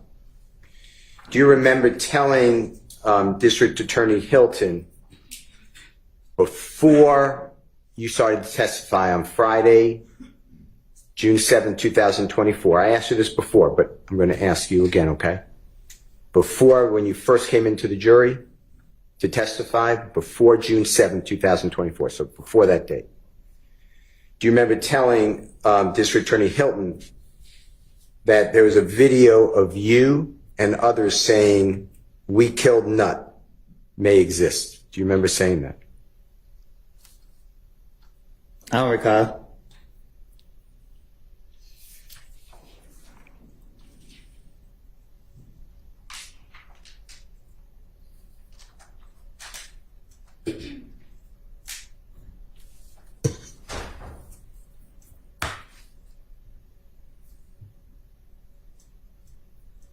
Did you tell District Attorney Hylton that?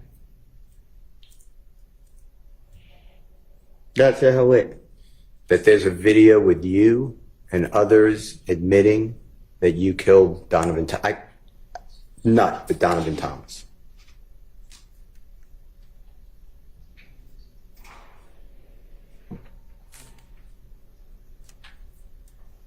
I can't remember if I told her. All right, let me go into this. I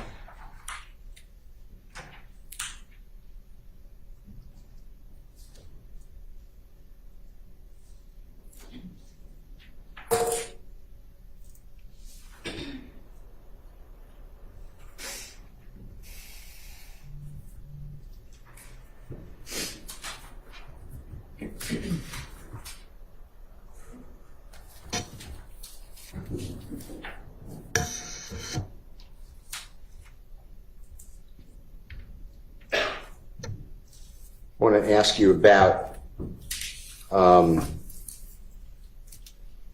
Jeffrey Williams or JW.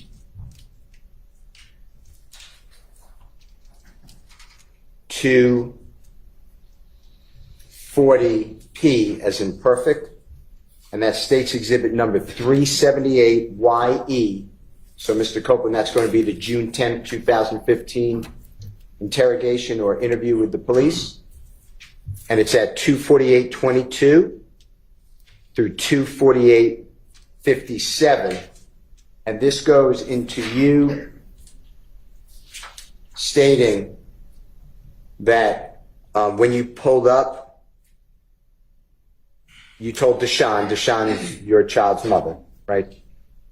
That's her name? Okay. That I was like, she got in the car, she was at her friend's house. This is on January 10, 2015. You're recounting. She got in the car. You said, "Man, these ends just killed Nut, bro." She like, "Who?" I told her, "It's Thug in them." She like, "Huh? What happened?" Like, SHI, I don't know. D just got in the car and like, SHI, boy, they just, you know what I mean? They just told me that. So she like, what you gonna do? What the F you mean what I'm going to do? I ain't got nothing to do with this SHI. She like, yeah, you know, like we all know they was gonna say my name. So I was like, I don't know. So we got in the car and we rode home. Okay? I'd like you to listen to make sure I said that right, if you don't mind listening.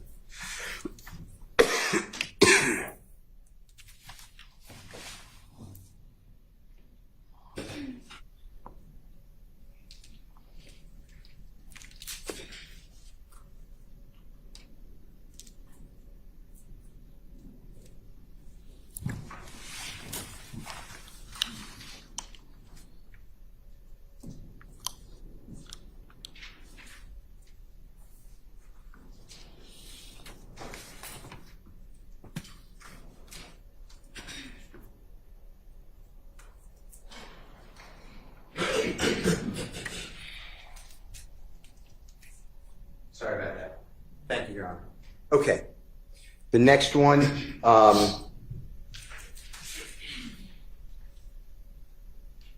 we discussed already, I believe. No one ever, you told the police that on June 10, 2015, that from the McDonald's, me and him get on the expressway, boom, and they are following y'all in the Nitro. Asked the detective, you said, yeah, no, they told us to follow them. So you're following them, the detective said, and you said, yeah, but when D told me this, O-H-E-L-L, no, I ain't fixing to follow them, but D didn't get out of the car with me, but I'm trying to trick D so I can see what the H-E-L-L is going on. Boom, so we follow them to Thug's house. They stayed downtown at the Sky House. I'm going to play for you, make sure that's right. Jeffrey Williams or JW240Q, State's Exhibit number 378YE. It's the June 10th, 2015 interview. It's from 9:58:12 to 9:58:30. He said, I told you, I heard it, but man, I have to tell the police anything. And the truth is, you didn't follow Jeffrey Williams to Sky House. I don't remember that night. So much going on. I don't know what happened that night. When I say follow to Jeffrey Williams Sky House from the McDonald's. What I'm saying is, so much what happened that night. I can't say I was all over the place. I don't remember exactly what happened that night. Let me ask you this. Did you ever drive by at any time, the scene where the barbershop is, where Donovan Thomas was shot and killed on January 10th, 2015? What you mean? Did you, at any time, I understand there was a lot going on, but did you drive by the scene, you know where Donovan Thomas was shot? You know what I'm talking about? Yeah, I know what you're talking about. One more time? I said, I know what you're talking about. Okay. Did you, on January 10th, 2015, drive by that street where he was shot? I can't recall. Okay. Let's do this. Did the police, detectives, federal, anybody, district attorney's office ever come to you and inquire of you whether or not your phone records show from the McDonald's area, cell phone tower, to the Sky House? Did they ever ask you about your phone records to see if it tracks what you told the police? They never told me nothing about my phone at all. Okay. All right. I want to talk with you about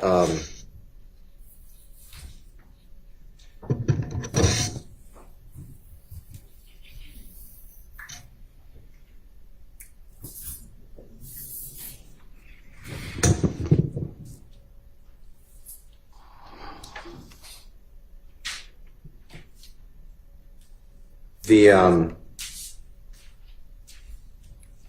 meeting with Detective Thorpe. So it's about 7-8 hours after the shooting of Donovan Thomas, January 11th, 2015.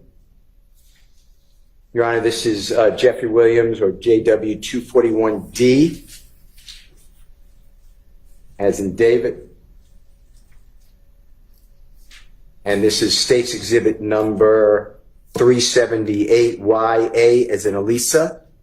It's 3:18:50 a.m. to 3:20:42 a.m. And Mr. Copeland, if you could just listen for this, and if I said it wrong, just tell the jurors I got it wrong. You're in with Detective Thorpe, January 11, 2015, and Detective Thorpe is asking you, who is Walter Lee Maddox? And you said, who? Walter Lee Maddox, the detective said. You said, I don't know. Nickname? Detective said, did you all ever rent or own an Infiniti? You said an Infiniti. Detective Thorpe said, did you all ever rent or own one of those cars before? You say no. You deny it. Detective Thorpe said, have you been stopped in an Infiniti before? You said, have I? No. Detective Thorpe said, have you been stopped in an accident in an Infiniti? You said no. Detective Thorpe said something, I don't know, you could tell us if you can recognize it. You said, have I ever had a car break-in? No, let me think. You talking about this year? Detective Thorpe said, anytime. You said, I had a car break in a Pontiac. That was a couple of years ago. Detective Thorpe asked you, what kind of car does your brother drive? You said, a white Dodge Charger. That's the truck he gave me. You said, Detective Thorpe rather said, does your brother got two cars? You says, nah, his girl got a car, and that the car he got, the Dodge Charger, and she got the ugly little Malibu, like 19-something. Detective Thorpe said, a 2014 Dodge Charger. You said yes. Detective Thorpe said, white. You said yes. Who drives a Nissan? Detective Thorpe asked. You said, a Nissan, what color? Detective Thorpe said, it is gray. You said, I don't drive no Nissan. Detective Thorpe said, okay, y'all ever have an Infiniti Gray Q45 before? You said a truck. Detective Thorpe said no. You said a car, not that I know of. I want you to listen to this. If you don't mind, tell me if I did that wrong. Who's Walter Lee Maddox? I think we all heard. Okay, similar to what I said? Huh? Similar to what I said? I guess. Okay. Mr. Copeland, you referred to Detective Thorpe as a squirrel brain. Do you remember that earlier in the testimony? Do you remember saying something like that? Yeah. And by approximately 3 o'clock in the morning on Sunday, January 11, 2015, so within 8 hours approximately of Mr. Donovan Thomas being shot, Detective Thorpe is asking you specific pointed questions about you in a rental gray Infiniti sedan. Do you realize that? You said, do I realize it? Yeah, What you mean? that's what he was doing. You understand that he was asking you about a rental Infiniti within 8 hours of the shooting of Donovan Thomas. Right. And you denied any dealing with an Infiniti vehicle rental, right? Right. And that's not true, right? What you mean? You were dealing with a rental Infiniti vehicle. I was? Yeah, weren't you? I don't recall. The car that you were driving that Jeffrey Williams rented for you was, do you know that type of car that was?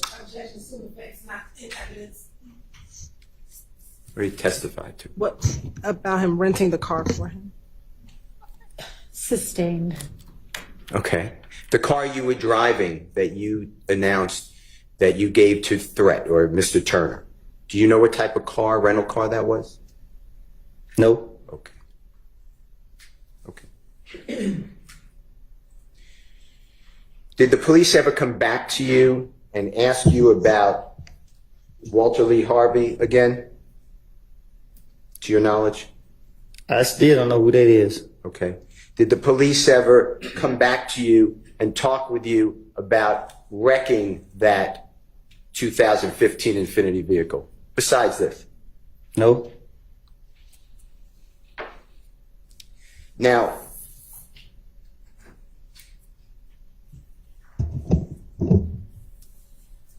you have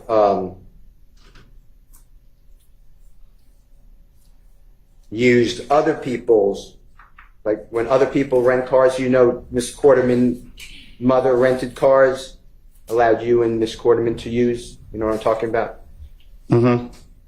Just do me a courtesy, I apologize, but for the court. Oh, yes. Okay. And that would be in Miss Quarterman's mother's name, the rental car. You're aware of that, right? Right. And I want you to listen to, if you don't mind, J.W. Jeffrey Williams 240R as in righteous, States Exhibit number 378YE as in Aaron. It's also June 10th, 2015. Meeting or interrogation by the police, 11:33:17 a.m. to 11:34:10 a.m. And I'm just going to tell you and just make sure this is what it says. You said that I didn't break in these cars. I wasn't even with them. I just gave them the car. Detective said, but you said, but for what reason though? Because they was going to do some stupid SHI blank to get some money. Detective Dennis said something, I don't know what it is, so you can help us if you don't mind. You said, I knew they were fixing to go. Detective Gaither said, you knew they were going to do a job. You ain't what exact job it was. And then there's overlapping, meaning everyone's talking at one time. Detective Gaither said, but you know what an effing job is. You said, I just. Detective Gaither says, you know they ain't going to church. You said, I was just looking at like SHI. I ain't doing it. I ain't getting in trouble behind it. That's how I was really looking at it. Detective Gaither says, but you're still effing up Deshaun. Because if something else would have happened in that effing car, that truck is in her mama's name. Detective Dennis said, what if they did a robbery? You said, like I told them. Detective Gaither said, and it's the first report. Detective Dennis said, right. Detective Gaither said, we found. Detective Dennis said, we ain't even check. And you said, what I'm saying, no. What I'm saying, I already told them. I said, look, y'all, this car is Deshaun Mama name. You feel what I'm saying? I just said it like that. I said, it's in her mama name. She's gonna tell the police if y'all do anything. I did it. And I'm saying, y'all, I ain't going down for nobody else. I told her just like that. Just listen to it and make sure that what I said was fairly accurate. Talking about? That's what it sounds like. So, even though it was, and Deshaun and you have a special relationship. I mean, you share child or children, right? Yes, a child. Okay. And you're aware that her mother is renting a car in her mother's name, letting you use it, and Deshaun, or excuse me, Miss Carterman, and it's used for criminal conduct by stealing people's cell phones, laptops, breaking into cars. You're aware of that, right? No. You're aware on June 10, 2015, when the police came to arrest you, they searched that rental car in Deshaun Quarterman's mother's name and found other people's cellular telephones, laptops, identifications. You're aware of that, right? Yeah, after they locked me up. Okay. And you were involved in breaking into those cars and stealing, using her mother, Deshaun Quarterman's mother's rental car, right? Objection, Your Honor. Assume effect's not in evidence. Asking him a question. I think he just answered it. Right? They charged me. Okay. Why, I just ask you, why would you be entrusted by somebody? They were doing you a favor with a rental car in their name. Why would you go out and commit a crime while using someone else's rental car? I don't get what you're asking me. Did you ever think? Seems that's not in evidence. Did you ever think about the lives that you were affecting by committing crime in a rental car in someone else's name? Objection, Your Honor. Assume effect's not in evidence. Rule 611, Rule 24-6-611. How about relevance? And relevance. Did it ever occur to you that you can get other people in trouble? Objection, relevance. Sustained. All right. I'd like to talk with you about Jeffrey Williams exhibit number 240S, as in Samantha.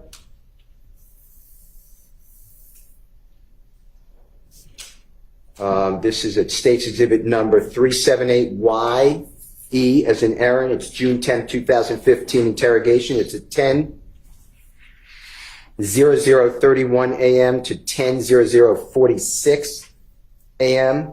And please listen and make sure that what I'm announcing is accurate. You're talking about, if you remember, and you'll listen to it, O.G. Bentley. Do you know the name Kelvin Treadwell?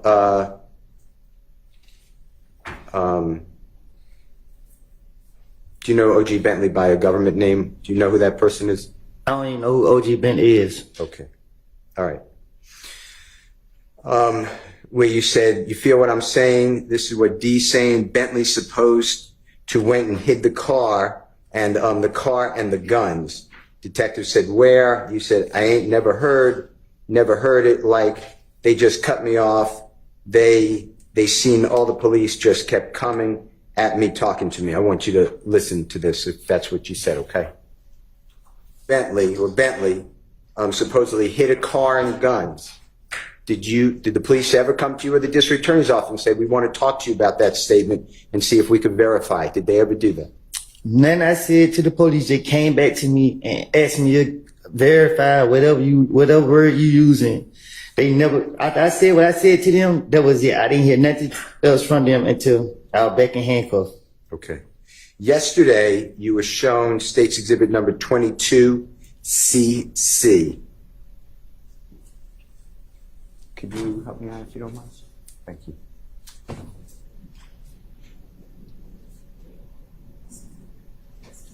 It should be the... Yes.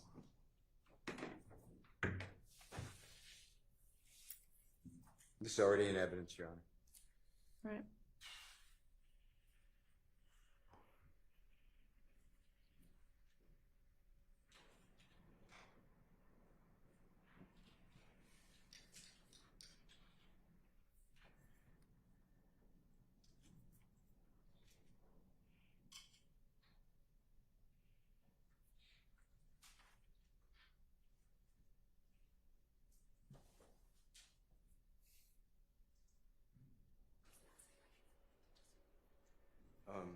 Ms. Person. Perfect. Thank you.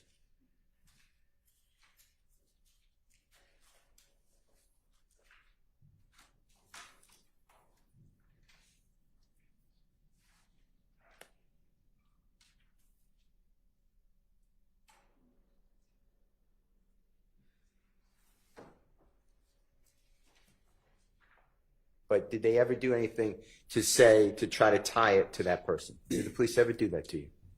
Or the district attorney's office? I don't even remember. I don't know. I don't hear nothing about him. Okay.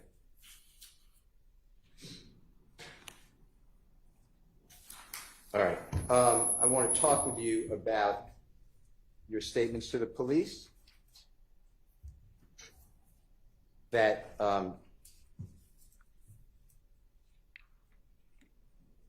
Jeffrey, that you were with Jeffrey when you were getting calls from the police, okay?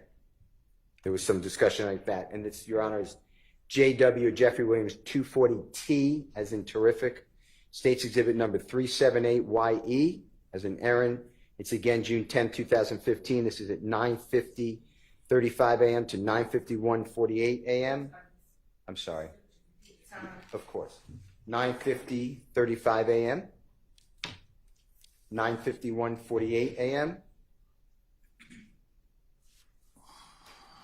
And if you hear this, Mr. Copeland, if I'm, just make sure that after you listen to it, I'm correct.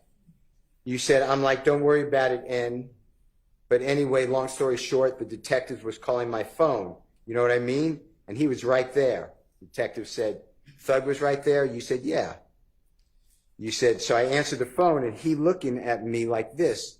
but I don't know what's going on. Detective says, why is he looking at you like that? You said, because he see me answering the phone for them.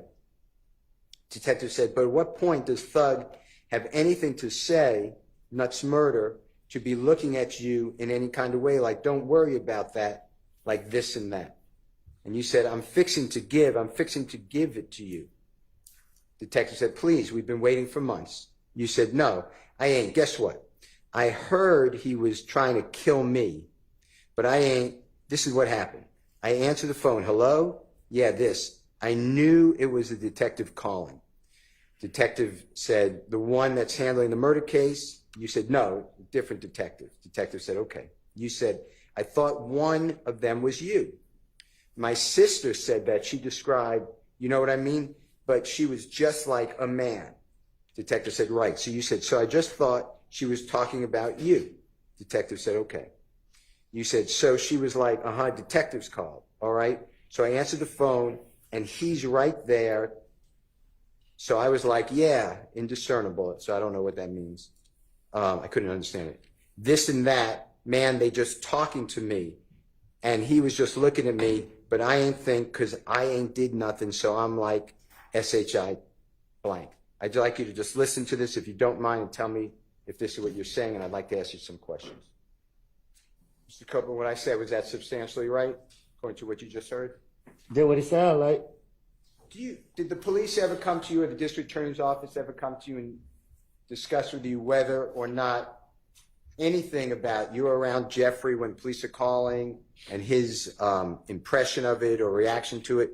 They ever do anything to verify that, to your knowledge? No. It's made up, right? But they said that their own mouth. You heard them in the investigation. You ain't giving us nothing. You bushing us. I mean, like they knew what I was doing. My stomach hurt bad, Judge. I feel like I had cramps.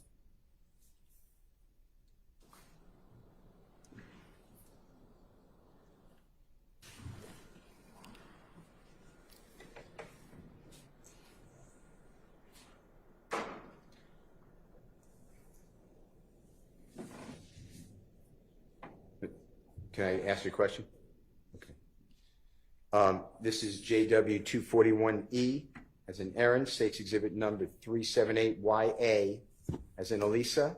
This is January 11th, 2015. This is 4:13:31 a.m. to 4:13:59 a.m.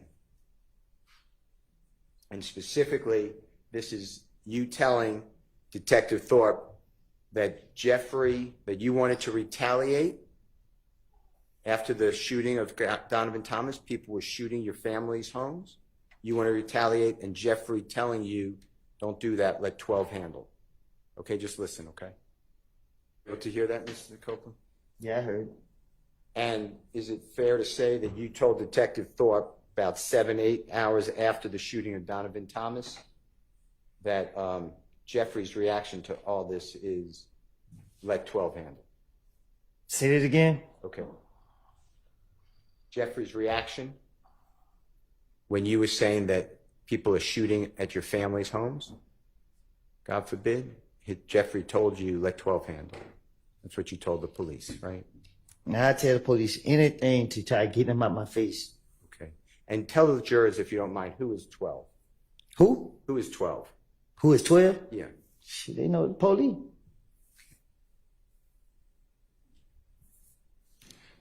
I want to talk with you about your statements to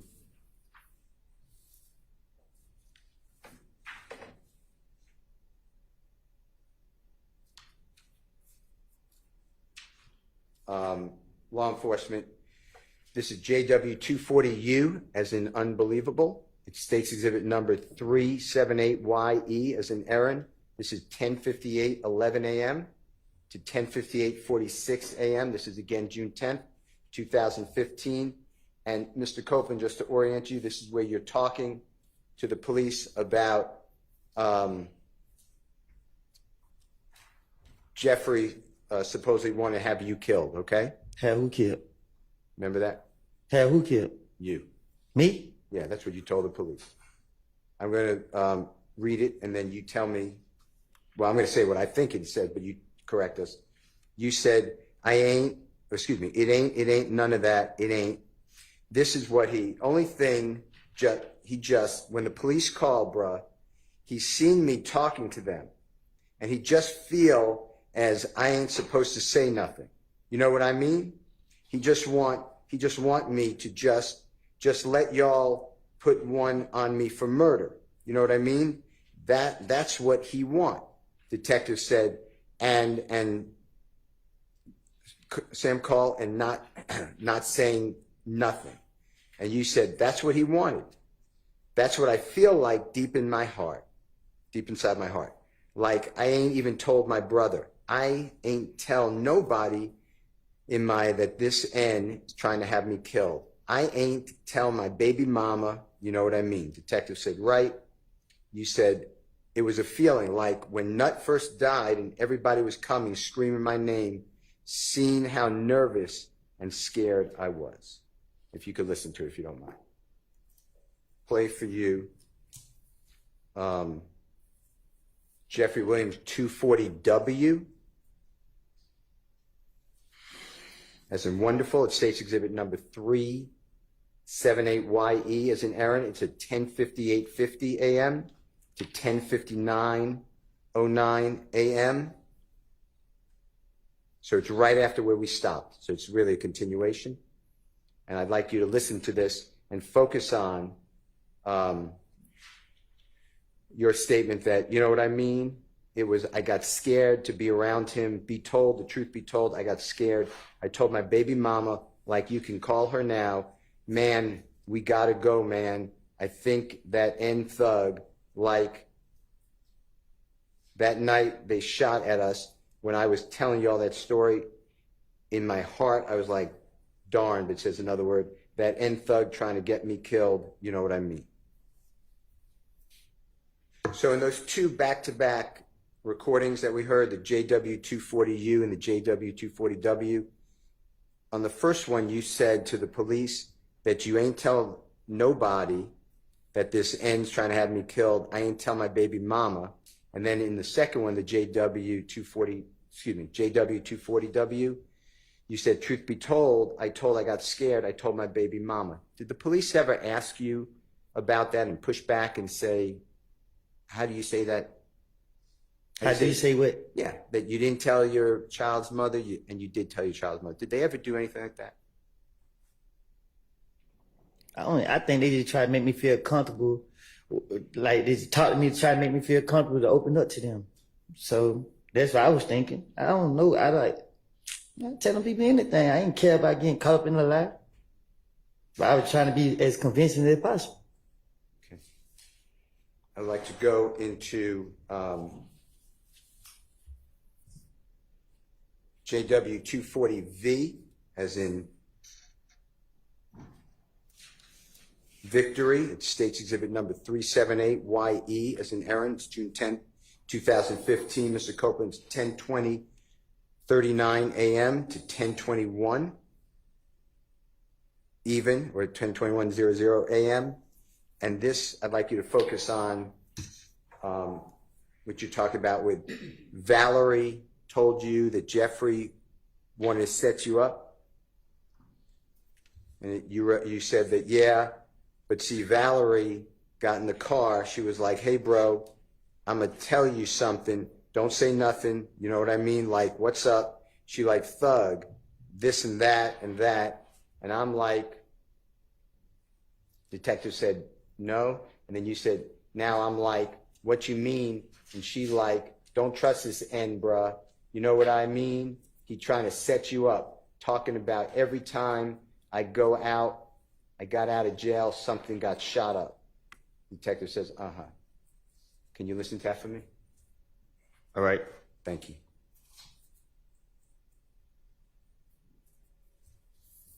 But see, Valerie got in close, she's like, hey bro, I'm gonna tell you something, I'm saying that. You know what I mean? I'm like, what's up? She's like, dog, this and this. I'm like, no, nah, what you mean? She like, but then don't trust this nigga, bro. I mean, they really trying to set you up. Somebody every time I got in jail, someone got shot up. So You're saying every time you got out of jail, something got shot up. That's what you're telling the police, right? That's what I told the police. Yeah. That's what it sounded like. And that Valerie told you don't trust Jeffrey. Remember that? That's what I said. Yeah. And did the police ever come to you, or did you get any information from Valerie or someone else at the police or the prosecution ever tried to verify that that conversation occurred with Valerie? After this interview right here, I went to the feds probably like 2-3 weeks later. I haven't heard anything about this interview all the way up until they brought me in this trial. Okay. I haven't heard anything about no investigation all the way up until this trial. Okay. To your knowledge, did the police or the prosecution ever just simply go to Valerie and say, did this happen? Yeah, yes, sir. I don't know.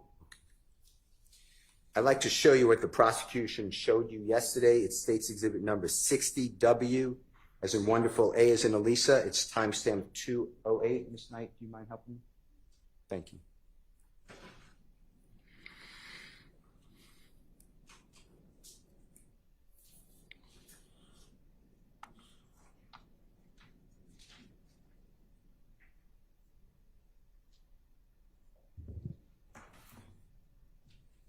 Speculate? Vague. Okay. Can you tell the jury, how showing you State's Exhibit 60WA verified anything that you said to the police on June 10th, 2015? Objection vague, and it's the same question. Just reframe. Sustained. Besides that being a photograph or an image of a video, what does that picture mean to you that you were shown yesterday? That she was dirty as hell back in the day. Thank you, sir. All right. I'd like to go into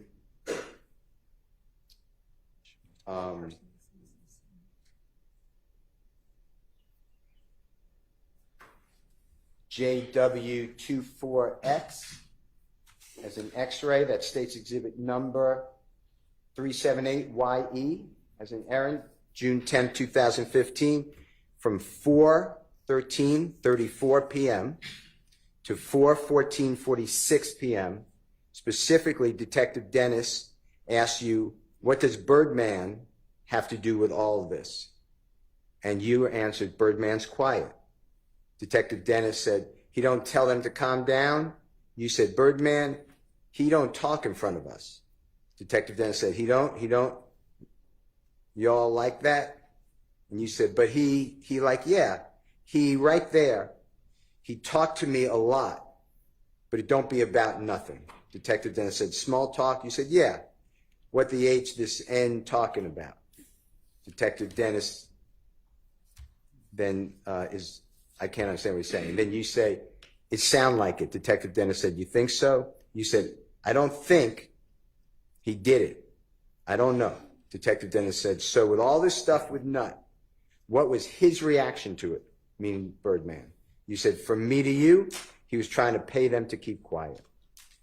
Detective Dennis asked you, pay who to keep quiet? You said them. Detective Dennis said, who is them? You said, Nuts folks. Detective Dennis said, oh, just go about their business? You said, yup. Detective Dennis, here, take this, shut the HELL up, leave it alone. You said, I think it was $200,000. Detective Dennis said, a payoff. You said, I heard that right in my own ears. Detective Dennis said, who he supposedly paid to? And you said, Fly. Detective Dennis said, who's Fly? You said, the man who owned the TIG. It's kind of a way y'all can just man, if you don't mind listening to this. Anything. Sure. Did the police ever come to you, the district attorney's office, and ever discuss with you anything to, let's corroborate this? All the way up to this point, even today, they never sat down and asked me nothing about nothing I said in the interviews. I'm the first one to do this? Yeah, you're the only one that did this to me. Did you bring up Birdman, or did Detective Dennis bring up Birdman?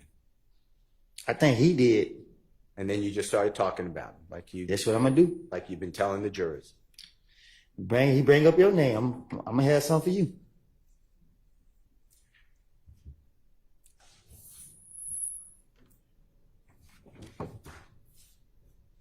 I want to talk with you about Jeffrey Williams 240Y, as in yesterday, State's Exhibit number 378YE, as in Erin. It's June 10, 2015 again. Interrogation, it's from 10:23 a.m. to 10:51 a.m. And Mr. Copeland, if you can listen to this and tell us if this is you talking about Jeffrey was going to buy the gun that was found at the Dunbar Recreational Center for $1,000, if this is what you're talking about with the police, okay? So when I got the gun, I got it from the green store. So I went up to the pub to go play baseball, but I'm waiting on them to come get it. So waiting on who to come get it? Ladina. So his brother pulled up. I mean, yeah, you talking about the big kid with the Ladina clean. Okay. His brother pulled up to get it. I mean, they like, so gonna give me $1,000 for it. I mean, so I was telling them that they gun. But I don't know if he is. It's going to be my same question. Anything besides what you told the police to verify that Jeffrey was going to buy a gun for $1,000 at the Dunbar Recreational Center gun? They didn't even believe me. Miss Hylton asked you yesterday, towards the end of your testimony with her, she said, but all you were talking about were people, the only people committed crimes was Jeffrey and other people maybe here, like Little D and Nard, etc. Do you remember that type of question that she asked you? I don't even understand what you're saying. Okay. Do you remember telling the police that Rich Homie Quan took out, put $25,000 to kill Tay? Remember telling him that? See, I told the police that. Told you, I wanted them to believe I knew information and that they can rely on me. That's my whole motive when they were questioning me. If they go for it and they let me walk away, they got to catch me on the back end. Okay. Do you remember telling the police that Rich Homie Quan would buy guns for YFN Lucy and his people and store them? I can't tell the police nothing that's going on in with people that I'm not around. So it's self-explanatory that I made it up. Did the police ever come to you or the prosecution, meaning the district attorney's office, and say, hey, we want to go over what you said to see if we could verify it? No. I haven't heard anything until this trial. Only person come talk to me is Miss Hylton. But I can't, like, she asked me, have I heard some calls? She let me hear the calls. Like, I don't recall her asking me specific questions. Okay. I'd like to play for you Jeffrey Williams 244A, as in Lisa. It's a January 28th, 2015. Interview at 7:23:53 through 7:24:16, and it's on those. It's on the issue about Rich Homie Quan putting $25,000 to kill Tay. Okay. All right.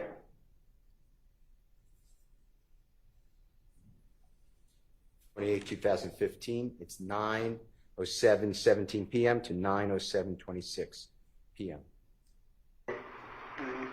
Now that Rich Homie Quan buying the guns for the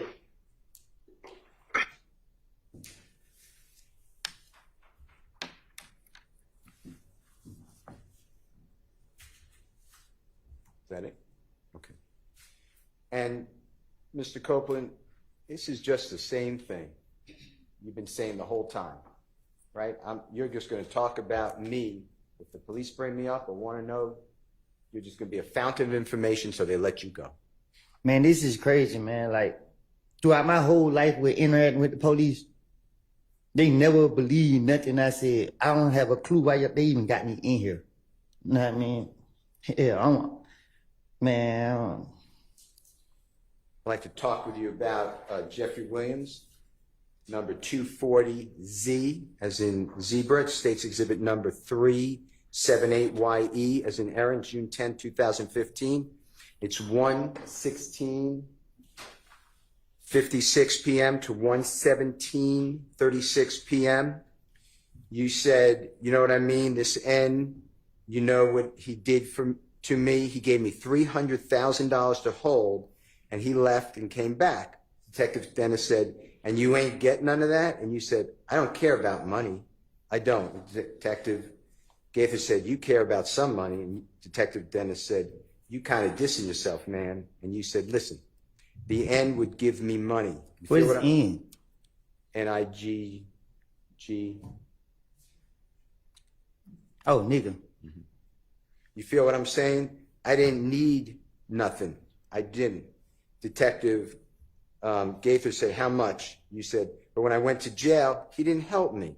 Detective Gaither said, you just said the most amount of money Thug Dunn gave you. Detective Dennis said $300,000. And you said, but he left with you 300. This is Detective Dennis, and I guess came back and gave you 1,000 and you were good. I just want you to hear that and make sure that's what it said.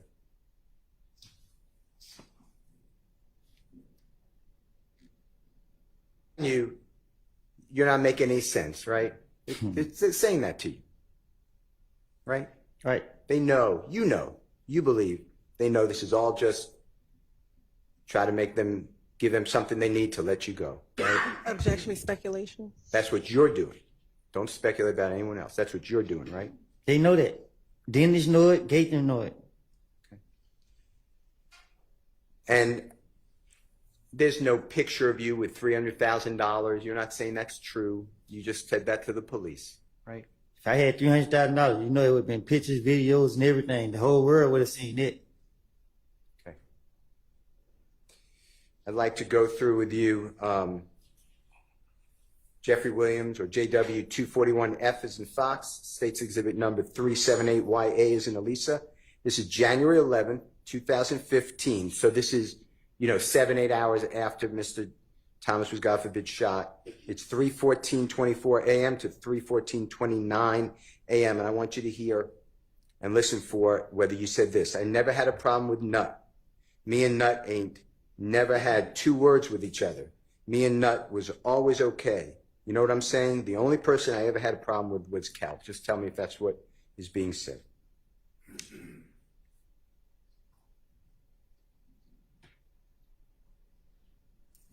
Now, Mr. Copeland, what I said, that was fairly accurate? What you say? What I said when I asked you to listen for it, that was accurate? That was... We heard it. Okay. And actually... a little time before January 6, 2015, I'm using that date for when you got into that fight at Club Crucial. You know what I'm talking about? When Shell Cal and other people jumped on you with your eye. You know what I'm talking about? You know I know what you're talking about. Okay. So before that date, before January 6, 2015, you stole from Mr. Donovan Thomas's Tahoe vehicle his cellular telephone, his identification, his chain, his nut chain, and his wallet. Is that true? I gave it back to him. Okay. I'm going to get there, I promise you. And what happened was Mr. Donovan Thomas called his own cell phone and you answered it and made arrangements to give him back his property. Fair to say? Sound like that. And when he came to get his property, he came with other people in other cars, right? Sound like that. And they had guns. Objection, assuming facts, not evidence. Well, he's asking the question of whether Mr. Copeland knows, so I'll overrule that. What's going on? Did they have guns that you saw? Yeah. And shortly after that, you learned that Donovan Thomas and others were going to hurt you. True? Objection, improper character of the victim. Sustained. You knew that Donovan Thomas and others made statements that you heard that they were going to hurt you. Objection, Your Honor, assuming facts on the evidence and improper character evidence. Sustained. Did you ever listen to Donovan Thomas have a meeting with others where they discussed you?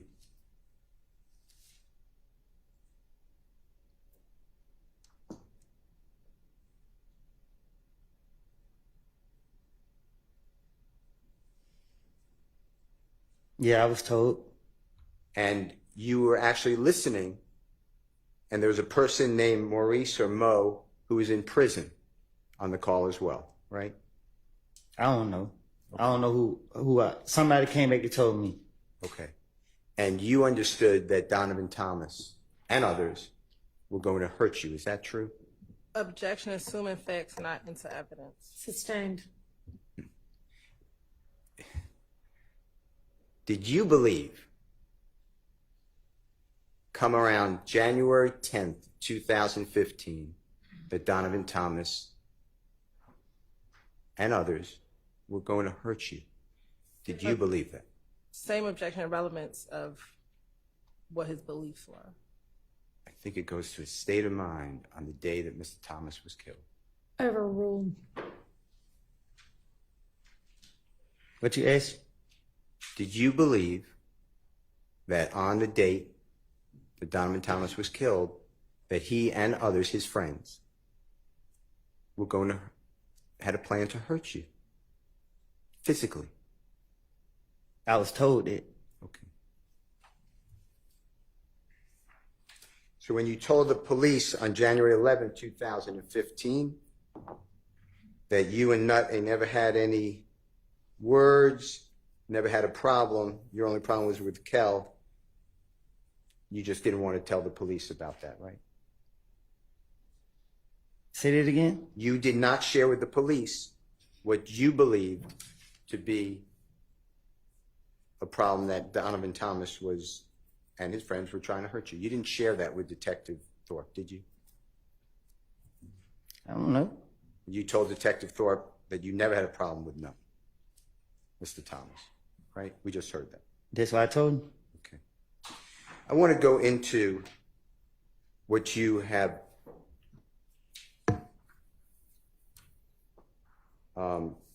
been told by law enforcement.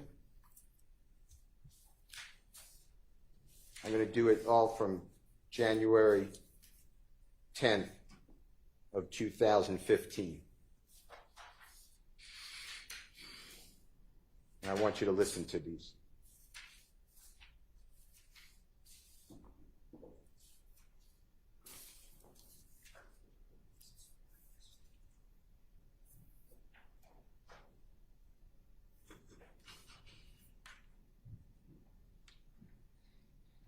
I want you to listen. This is JW240AA, Elisa.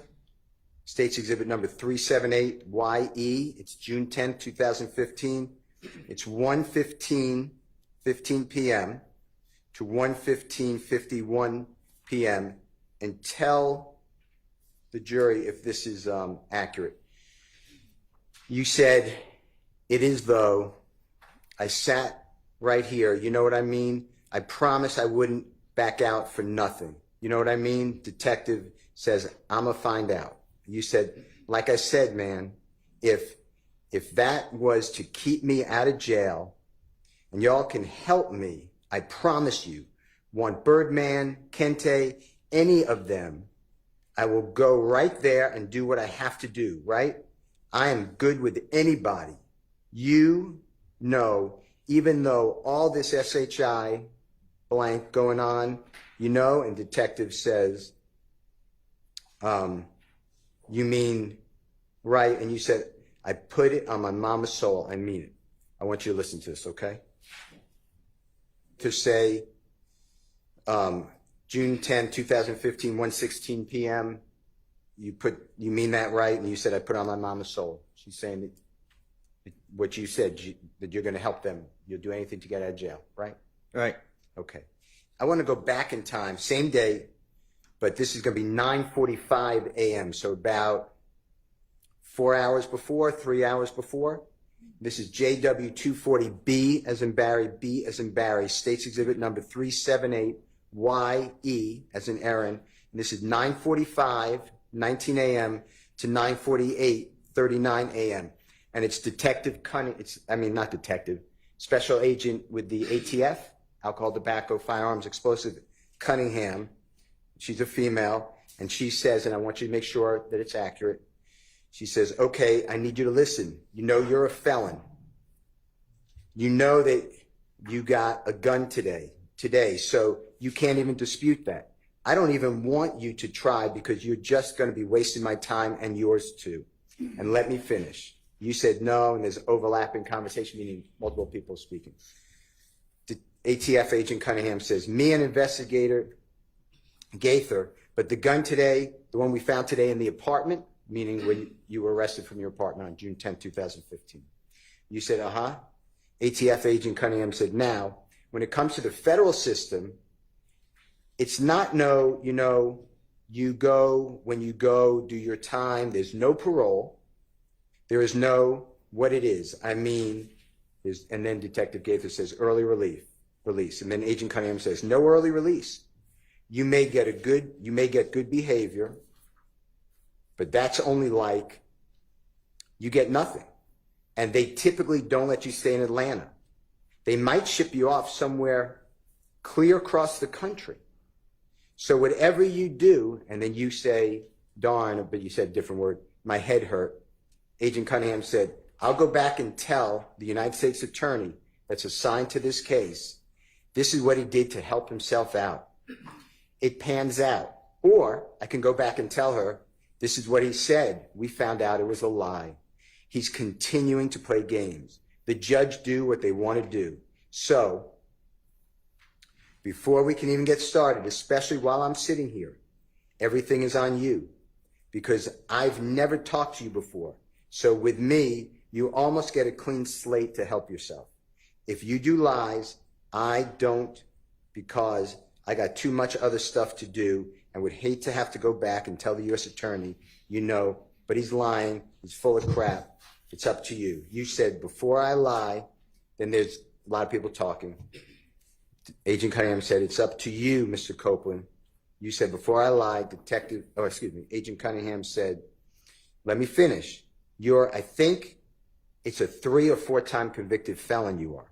How many felonies do you have? Detective Gaither said, about 3, don't you? Agent Cunningham said, you got 3. Detective Gaither said, about 3 or 4. You said, talking about what? Agent Cunningham said, how many felonies do you have? You said, what am I on probation for? Agent Cunningham said, how many convictions are felonies? Detective Gaither said, it's around 3. You said, I don't know. Agent Cunningham said, let's just assume it's 3, okay? I'm fixing to tell you right now, you have heard of the armed career criminal. You said, you're not going to worry about me lying. Agent Cunningham said, you have heard of armed career criminal with 3 while you're sitting here now, and how old are you? You said 23. Agent Cunningham said 23. You got 15 years off the top. Off the top. And that's before you even get into the time for whatever your charge is. And possession by a convicted felon is 5 years twice. That's 10. So we're talking about 15 plus 10 on top of that. You're looking at what, 48 years old? That's what you're looking at. This is serious. You said, I told you it's getting Detective Gaither said, I told you it's getting real. Detective Gaither said, nobody has time for the bull crap. You said, I told you it's getting real. I knew it. I tried. Agent Cunningham said, that's not including whatever conspiracies you're involved in. Mr. Copeland, if I really wanted to be a bad ASS and treat you bad, I'd probably throw the book at you and wouldn't think twice about it. You got a baby girl, a beautiful baby girl. I want you to listen to it. And this is all at the early in the morning, 9:45 a.m., okay? Detective Gaither? What happened? Is that pretty much what they're telling you? 48 years of age, you got federal charges, 25 years off the top? Yeah, she was lying too. But that's what you believed at the time, right? Yes. And that motivated you to tell the police anything they wanted to hear to get you home, right? I was always gonna do that, but it just like it scared me more. I want to go into Jeffrey Williams 240, JW 240CC as Colette. It states exhibit number 378. YE is in Aaron. It's again June 10th. Same interview, 2015. This is a little later. This is 12:08:22 to 12:10:50.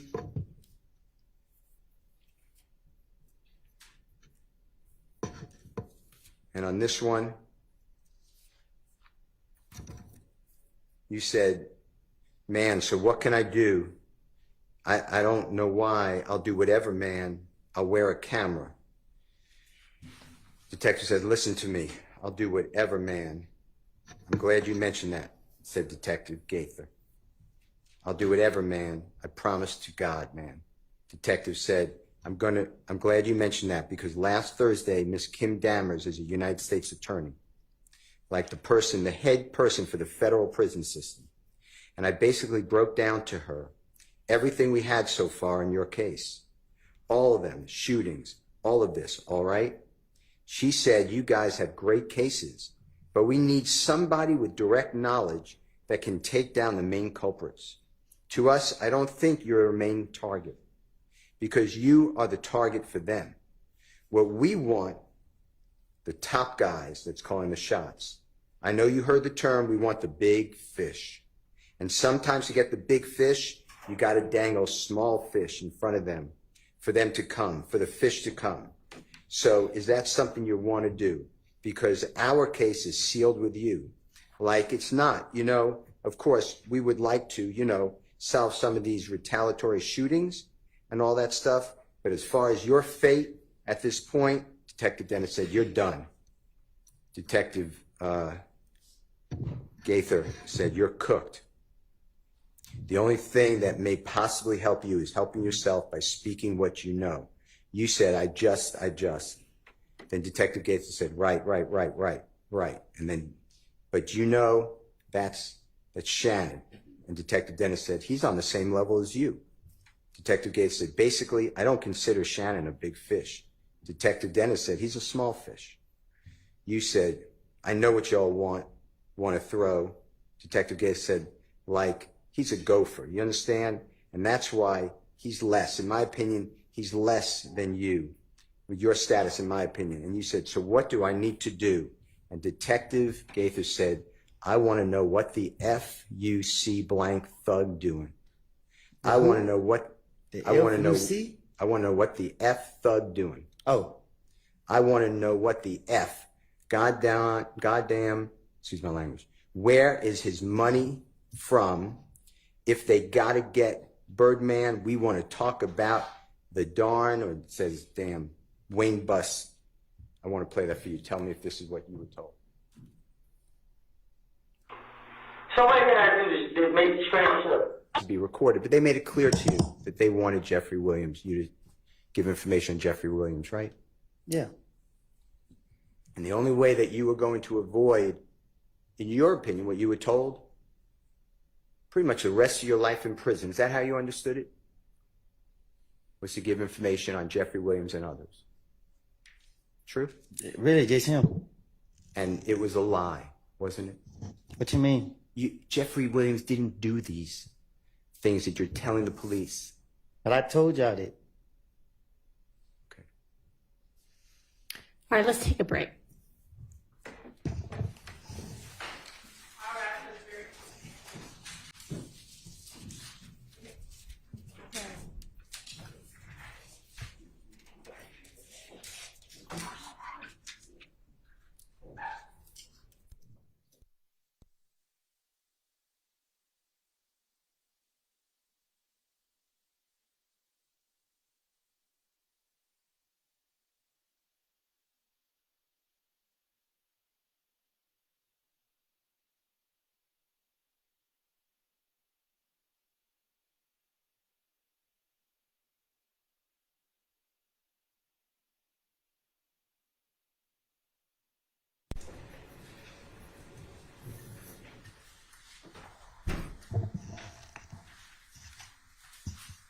All right. I asked Ms. Pursfield to check on how the juror is doing as well, so I'll let y'all know what we hear back. Anything before we take our recess? I will get you those cases. Okay. All right. Thank you, Your Honor.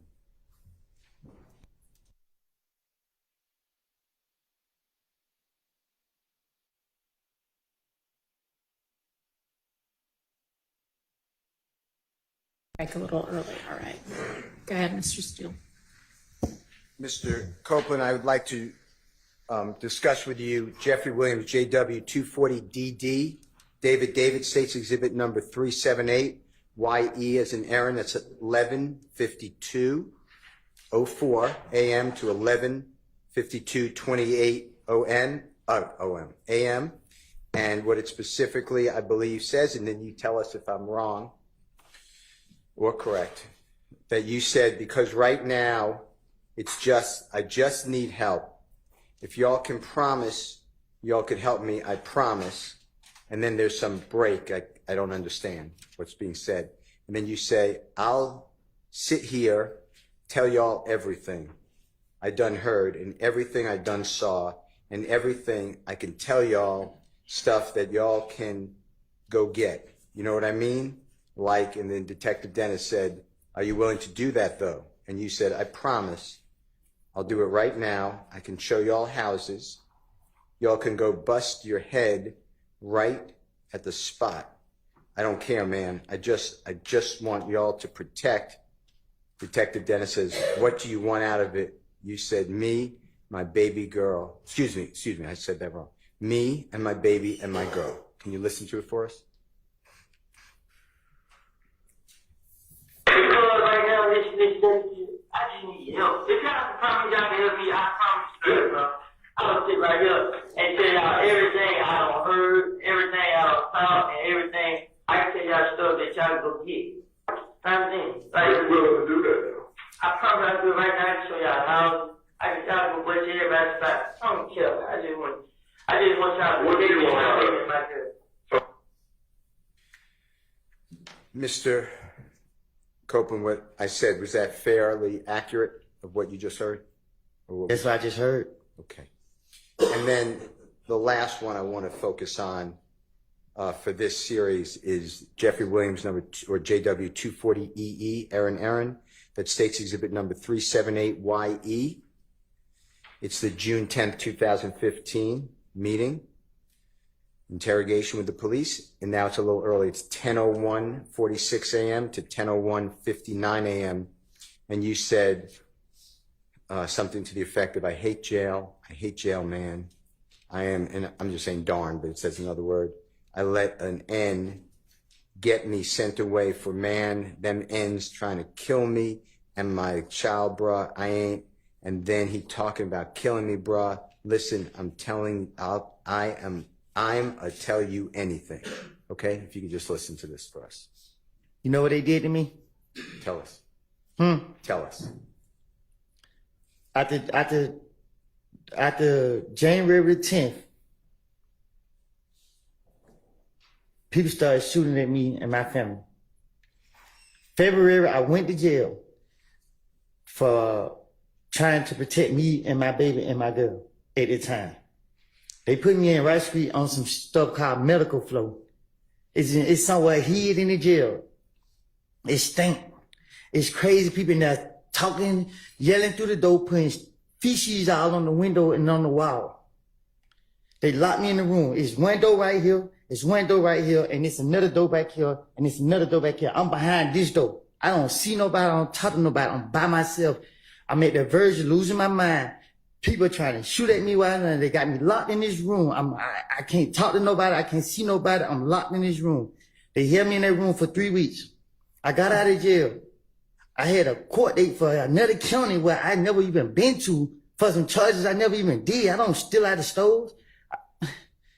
I went down to that courthouse and tried to get it situated. Went in the wrong courtroom. Told the deputy, hey, my name is such and such, such. I missed court. I'm here to fix it. He said, oh, I gave him my name, told him what happened. He said, oh, you got a warrant. And he locked me up. They put me right back in jail. I stayed in jail a whole month. I had to use the money for selling, my four-wheeler to pay an attorney to come represent me. I got the lawyer to come represent me. That lawyer, he got me a bond. A friend of mine, gave my baby mama the money to pay my bond. She paid my bond. I got out of jail. The very next day, Atlanta police came into the gym with a whole lot of them. They got me, said that this my bag, this my gun. They took me from my neighborhood to Turnerfield. They questioned me. I told them it wasn't my gun. They let me go. They came back and get me, June 10th. They questioned me. I was at the verge of losing my mind because every time I come outside, they keep locking me up. They got me. They did it. They held me in the interrogation room for a whole day, probably. I don't know. They put me right back in Rice Street, put me right back behind all these doors. They constantly kept doing it to me. You know what I mean? Like, I don't, at this point, like, man, I'm tired of keep reliving this stuff. I'm tired of it. I'm tired of it, man. I'm sitting right here. I got cramps, man. I got knots in my stomach, man. I haven't ate none. I tried to eat yesterday. I haven't ate today. Y'all sitting up here. I asked for a break. I asked. I'm in pain right now.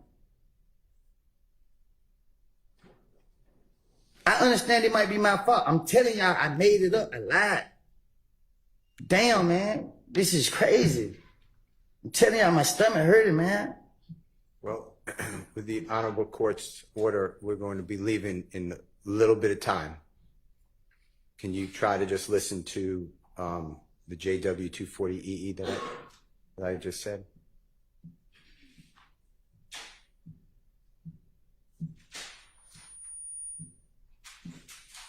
If you need it, could you put in your earphone if you don't mind?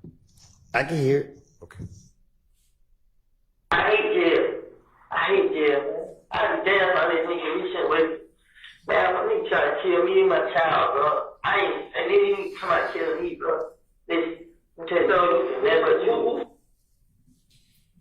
Mr. Copeland, with your background and your experiences in jail, is it fair to say that you would do anything not to go to jail?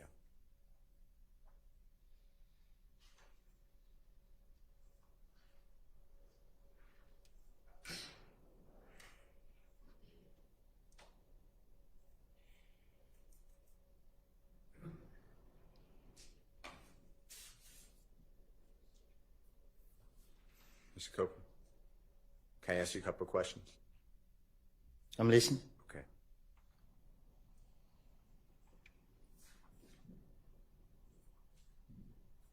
For people who've never been to prison or jail, do you know the difference, by the way? Y'all know the difference. Objection, Your Honor. Relevance. Sustained. Whether it's a prison or jail, is it fair to say that Rice Street is not either one. There's not prison or jail. I don't know what that place is.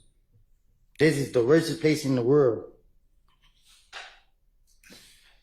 do you remember being in custody after Friday, June 7th, 2024, after the first time you testified before the ladies and gentlemen of the jury, and before you came back in the late morning of Monday, June 10th, 2024? Do you remember where you were held? Somebody locked me up here? Yes, sir. What about it? Do you remember where were you held in the Fulton County Jail, another jail? Do you remember? When they took me out of here? Yes, sir. Yeah. Where were you held? They took me to Rice Street, and then the next day came, they took me from Rice Street to DeKalb County Jail. And they damn near just as worse as Rice Street. And DeKalb County Jail, describe to the ladies and gentlemen jury what it was like when you were in that jail. Objection, relevant, Your Honor. Goes to his motivation for testifying here. I don't know that we need to get that far afield. He's already told us that Rice Street is horrible. It's the worst place in the world, and DeKalb is even worse. So let's move on. Okay. Mr. Copeland, after giving law enforcement officers this information that the prosecution has played for you, January 11th, 2015, recorded interview, January 28th, 2015, recorded interview, February 20th, 2015 recorded interview, February 21st, 2015 recorded interview, June 10th, 2015, 9-hour recorded interview. You got charged with murder, right? For Donovan Thomas. Can you say it again? Yes. I heard the interview. You said I got charged with murder. Yeah. Do you remember being served?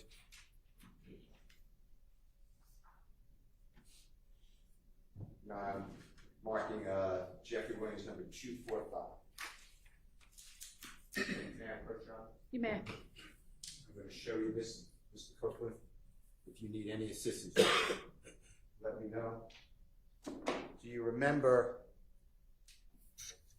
Detective Thorpe swearing out a warrant for you for the offense of murder for you knowingly and intentionally with malice aforethought on January 10, 2015 at 330 McDaniel Street, Atlanta, Fulton County, state of Georgia, did participate in the That's your drive-by Honor. shooting? Hang on just a second. Yes? Reading something that's not into evidence and relevance.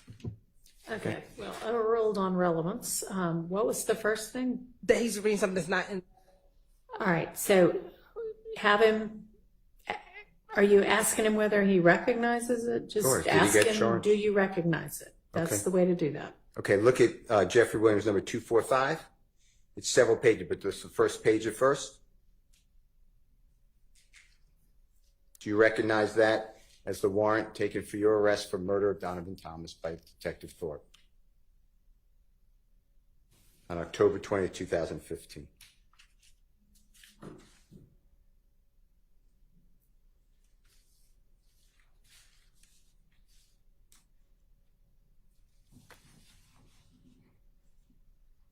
Yes? Wait, Do you recognize that? it's a warrant paper. For you? True? I see my name on it. Okay. And that's Detective Thorpe? Swore it out, right? Do you see that? You gotta show me. May I approach your honor? You may. May I approach you, Mr. Copeland?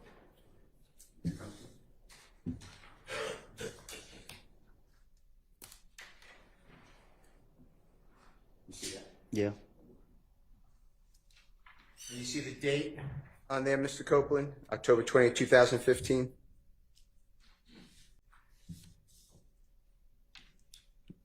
You said who? October 20th, it says 10/20/15, 2015. Do you, No, I don't see it. may I approach your honor? You may. Are you going to ask him whether it was served on him? Because he didn't really answer whether he recognized.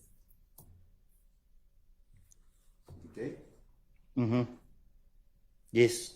And at that time, you were in federal custody at the Robert A. Dayton Detention Center. When I say that time, October 20th of 2015, you were awaiting the federal charges that eventually you were sentenced to 51 months in custody, right? No, I was sentenced to 5 years. Okay. Apologize. 60 months in custody. Apologize. While you were held at the Robert A. Dayton Detention Center in Clayton County, do you remember that? Lovejoy. Yes, Lovejoy. Do you remember being served by a United States Marshal these warrants while in Lovejoy? No, my attorney told me. Okay.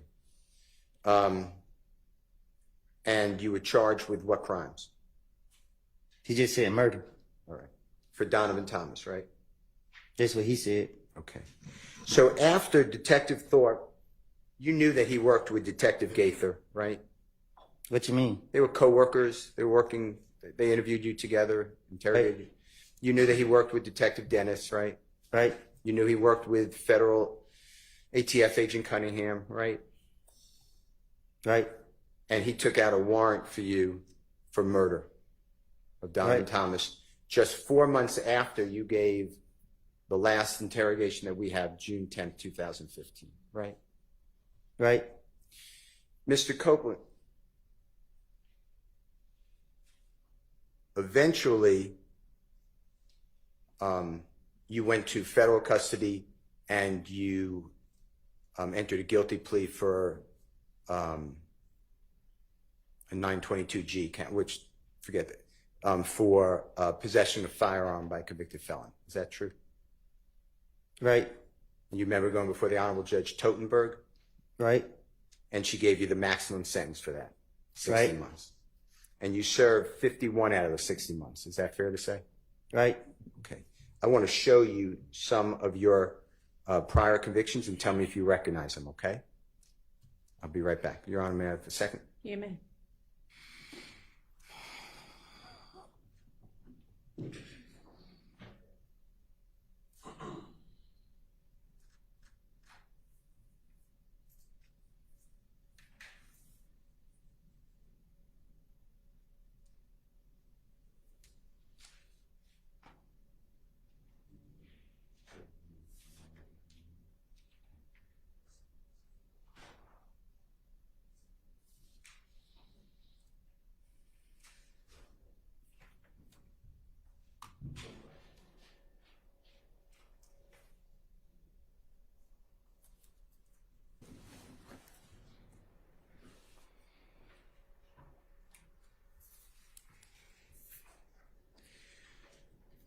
While they're looking for that, Mr. Copeland, Jeffrey Williams wasn't charged with murder of Donovan Thomas, right? I don't know. Not to my knowledge. Okay.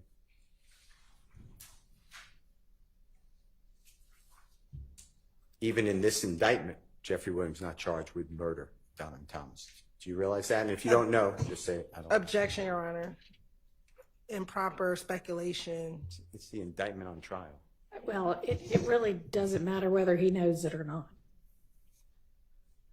Ask your next question. I'm just waiting on the certified copies.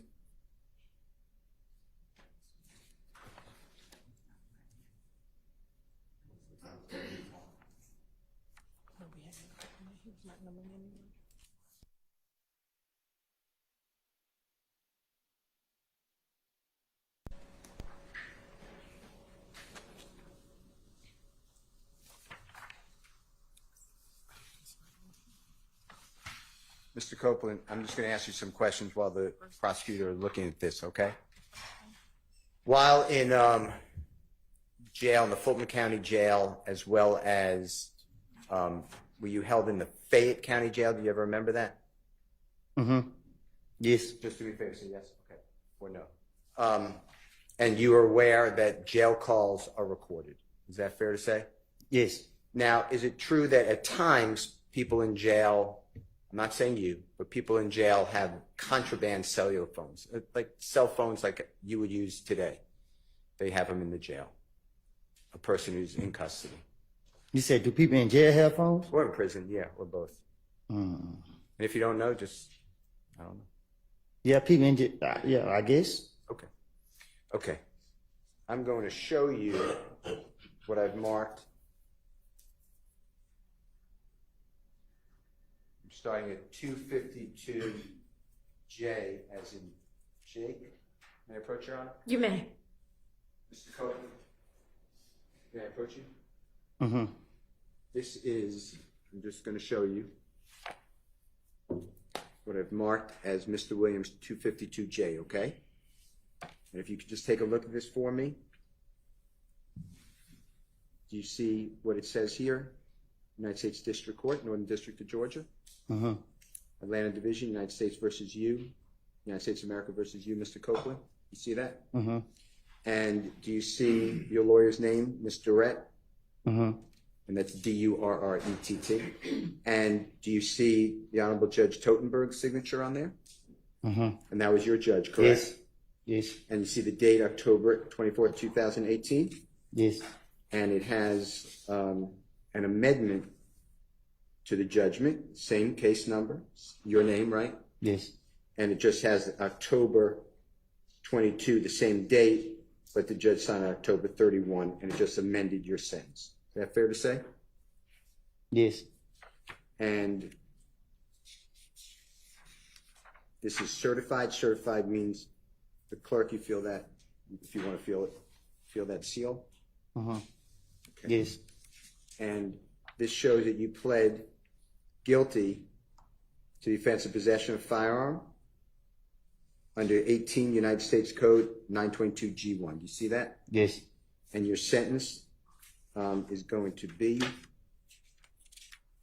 on page 2, 60 months. Is that fair to say? and 3 years supervised release. It's not on there. Is it? It'll be on here, yes, sir. And I will show it to you.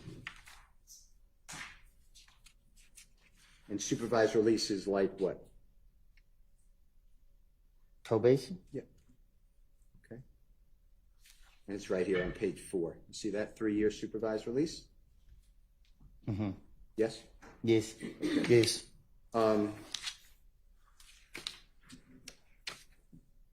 Your Honor, I move for the admission of its certified document 252J. It's a conviction of Mr. Copeland from the Northern District of Georgia. The offense date is April 28, 2015. Your Honor, the judgment date is October 24, 2018, but then it was amended. It was a correction. It's October 31, 2018. All right, just a minute. I'm just going to move this to court.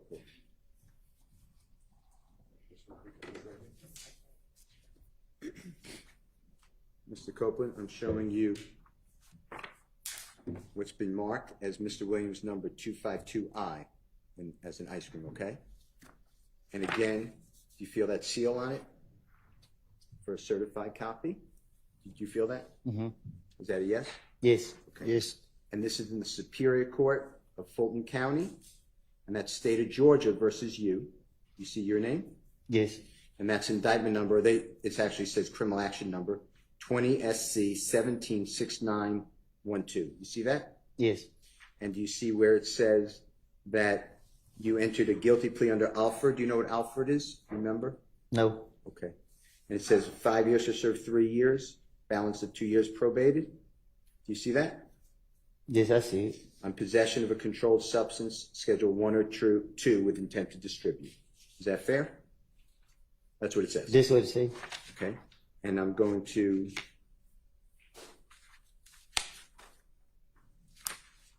turn to, you were sentenced by the Honorable Judge Ingram in this courthouse. Do you remember that by any chance? Yes. And I'm going here to your indictment. And Judge Ingram's name used to be Judge Millender. Did you know that? And if you didn't, that's fine. Yes, I know it. Okay. And this indictment was returned by the grand jury on November 20th, 2020 for the offenses of participation in criminal street gang activity. But you did not plead guilty to that. You pled guilty to possession of a controlled substance, Schedule 1 or 2 with intent to distribute, count 2. Is that fair to say? Yes. Okay. And did you see your signature under where it says Kenneth Copeland weighs a copy of the indictment, lists the witnesses, formal arraignment, pleads guilty to count 2? You see your signature there? Yes. And then the Honorable Jonathan Melnick? Yes. That's your lawyer, right? Former lawyer. And you pled guilty on January 25, 2022. Fair to say? Yes. Okay. Your Honor, this is a certified copy, and I would move for the admission of Mr. Williams number 252I. Admitted.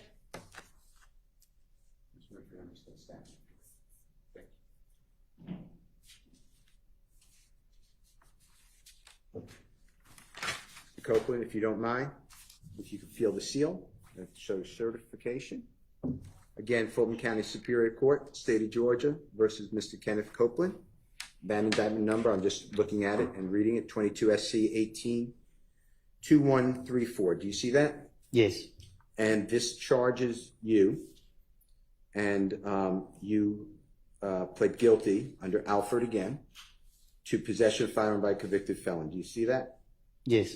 And you were sentenced to 5 years to serve 10 months in prison, balance of 4 years, 2 months to be served on probation. Do you remember that? Yes. And this is, again, you're represented by the Honorable Jonathan Melnick. You see that? Yes. And I'm going to the indictment in the same indictment number that we just said. And do you see your signature here? Yes. When it says you plead guilty, and it is only to the count 3. You got that? Yes. Is that all true, what I said? Possession found by a convicted felon. You see that? Yes. And the grand jury, and you pled guilty to possession of a firearm by a convicted felon in the county of Fulton, state of Georgia, on the 27th day of October 2021.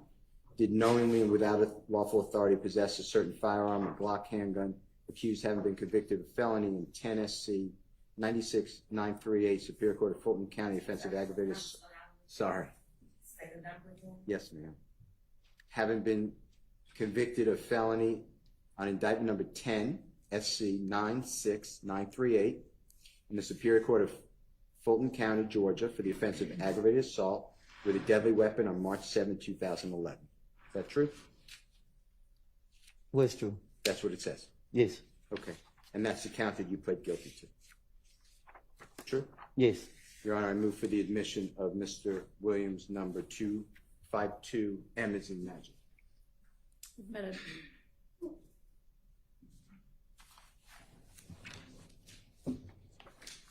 And Mr. Copeland, that date, October 27, 2021, you saw a clip, I believe, of investigator, detective Viverito and you in a room?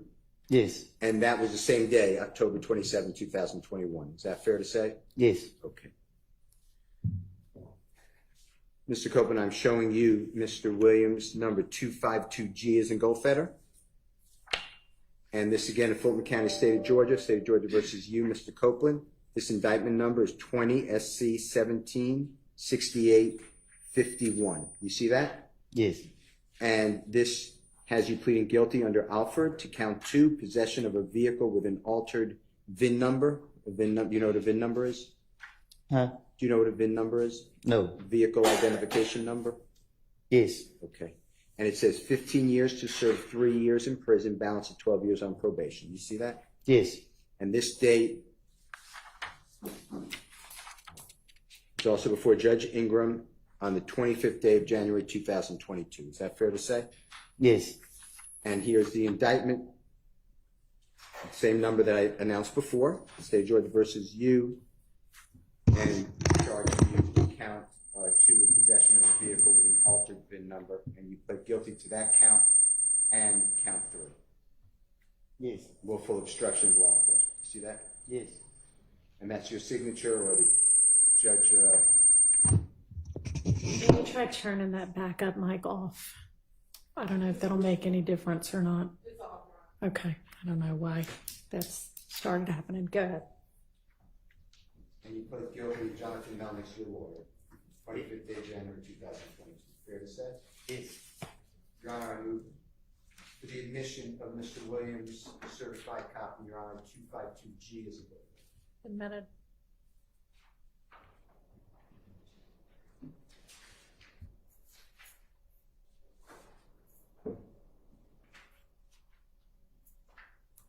Mr. Copeland, I am showing you what the mark is Mr. Williams 252F as in Fox, okay? Superior Court of Fulton County, State of Georgia versus Mr. Kenneth Copeland. That indictment number is 12 SC 11 3315. You see that? Yes. And this has you pleading guilty to certain counts, including terroristic threats, count 1, terroristic threats, count 2, terroristic threats, count 3, and 3 counts of aggravated assault with a deadly weapon. You see that? Yes. And you were sentenced to serve a total of 10 years to serve 2 years in prison, balanced on probation. Is that fair to say? Yes. And this again, you feel that certification? Yes. And this was for the Honorable Todd Markle. Do you remember him as a judge by any chance? Yes. And this was the 12th day of August 2013. And that's your indictment, correct? Yes. And that's your signature? Yes. And that's what you pled guilty to, those crimes that I announced. Fair to say? Yes. Your Honor, I move for the admission of Mr. Williams 252F as in Fox. Admitted.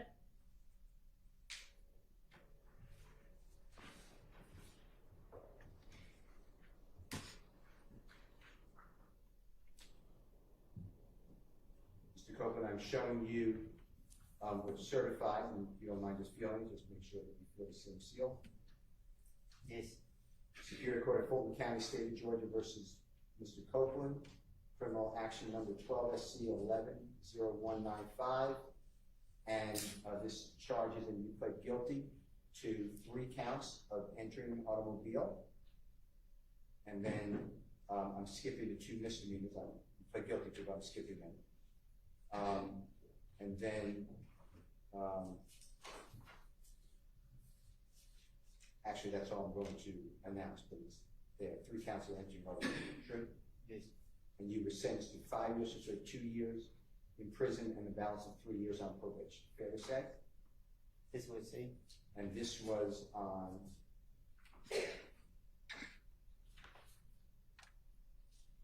August 12, 2013. Correct? Yes. Also before Judge Markham? Yes. The Honorable Judge Markham. And here's the indictment charging you that your signature, you pled guilty to these counts. Correct? Yes. Your Honor, I move for the admission of 252B as impairment. Admitted. Certified.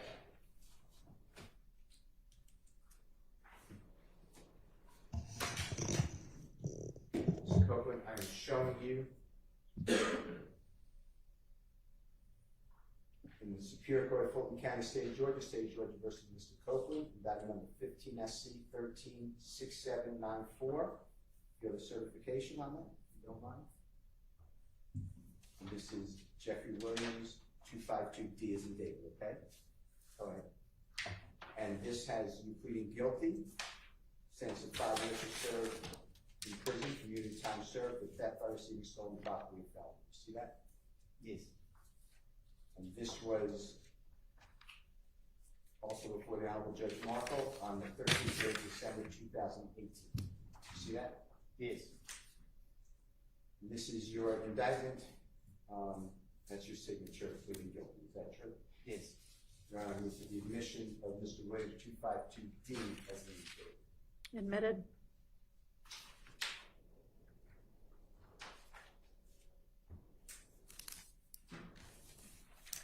Copeland, I am showing you Mr. Williams number 252C is in Collect. And it's in the Superior Court of Fulton County, State of Georgia versus Mr. Copeland.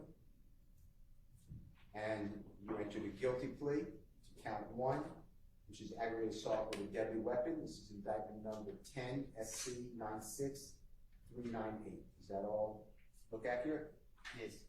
And you were sentenced to 10 years in confinement, but upon the service of 1 year, 9 years would be served on probation. See that? Yes. And tell me if this is your signature. And here you were represented by Suzanne Pomey, P-O-M-E-Y. See that? Yes.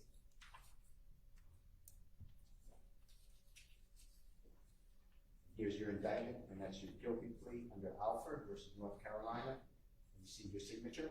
Yes. You entered that plea on the 7th day of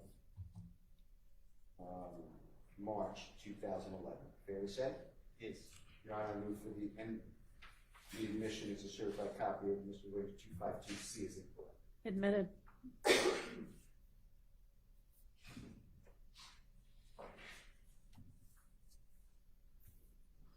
And Mr. Copeland, this is Mr. Williams number 252B as in Barry. And this again is in Superior Court of Fulton County, State of Georgia versus Mr. Copeland. And this is a non-negotiated plea of guilty on Alford versus North Carolina. And pleading guilty to 5 years to serve in prison, on probation. Is that what it says? Yes. And can you make sure that that's a certified copy? Yes. And what you pled guilty to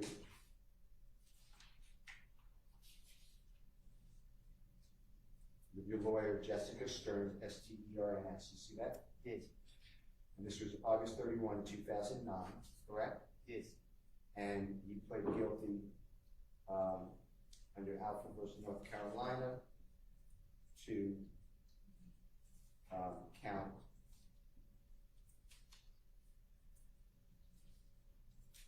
theft by taking an automobile. You see that? Count one? Yes. And that's your signature. I think I asked you that. Is that true? Yes. And you did that on August 31, 2009, I think I asked you. Yes. Your Honor, move for the admission of Mr. Williams 252B. Admitted.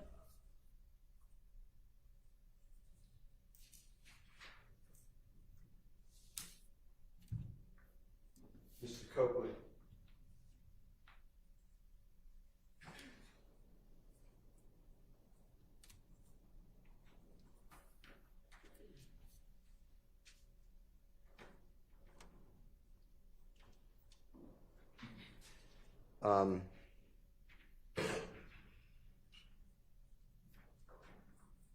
When you were able to be around Jeffrey for that short period of time that you said,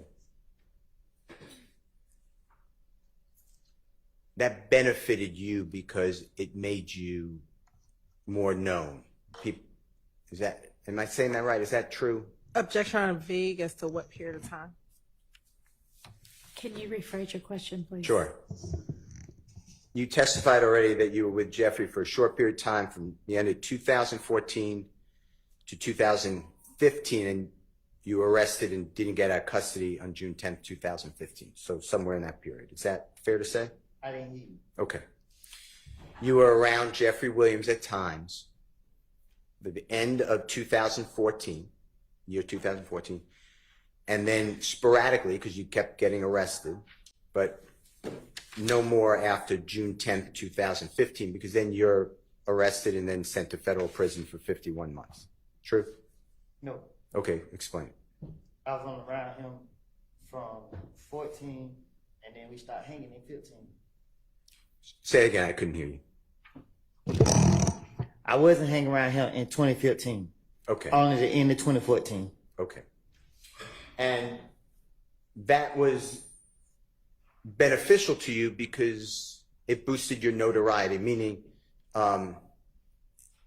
people took more note of you because you were around people like Jeffrey Williams and the people that he knew. Is that true? It really was based off the experience. Explain that to the jury. What you mean? Explain what you mean by it was based off the experience. It wasn't about attention. It was just about flying on planes, going different, like just seeing more than just hanging in the neighborhood. Before Jeffrey Williams allowed you, took you, asked you, or Tick or Mr. Trentavious Stephen, whoever, how far outside of the Atlanta area had you ever been? Only once. I've been to, no, I'm lying. Twice I've been out of town, but it was just, I went with, when I got out of jail in 2013, my baby mama, she was going to college in South Carolina, so I traveled down there with her, and then when my friend got killed, I stopped. But before that, I had went with some old friends. He took me deep sea fishing, but that was it. But had you, in those experiences, had you ever been on an airplane? No. Or did you drive? Yeah, we drove. Okay. Okay.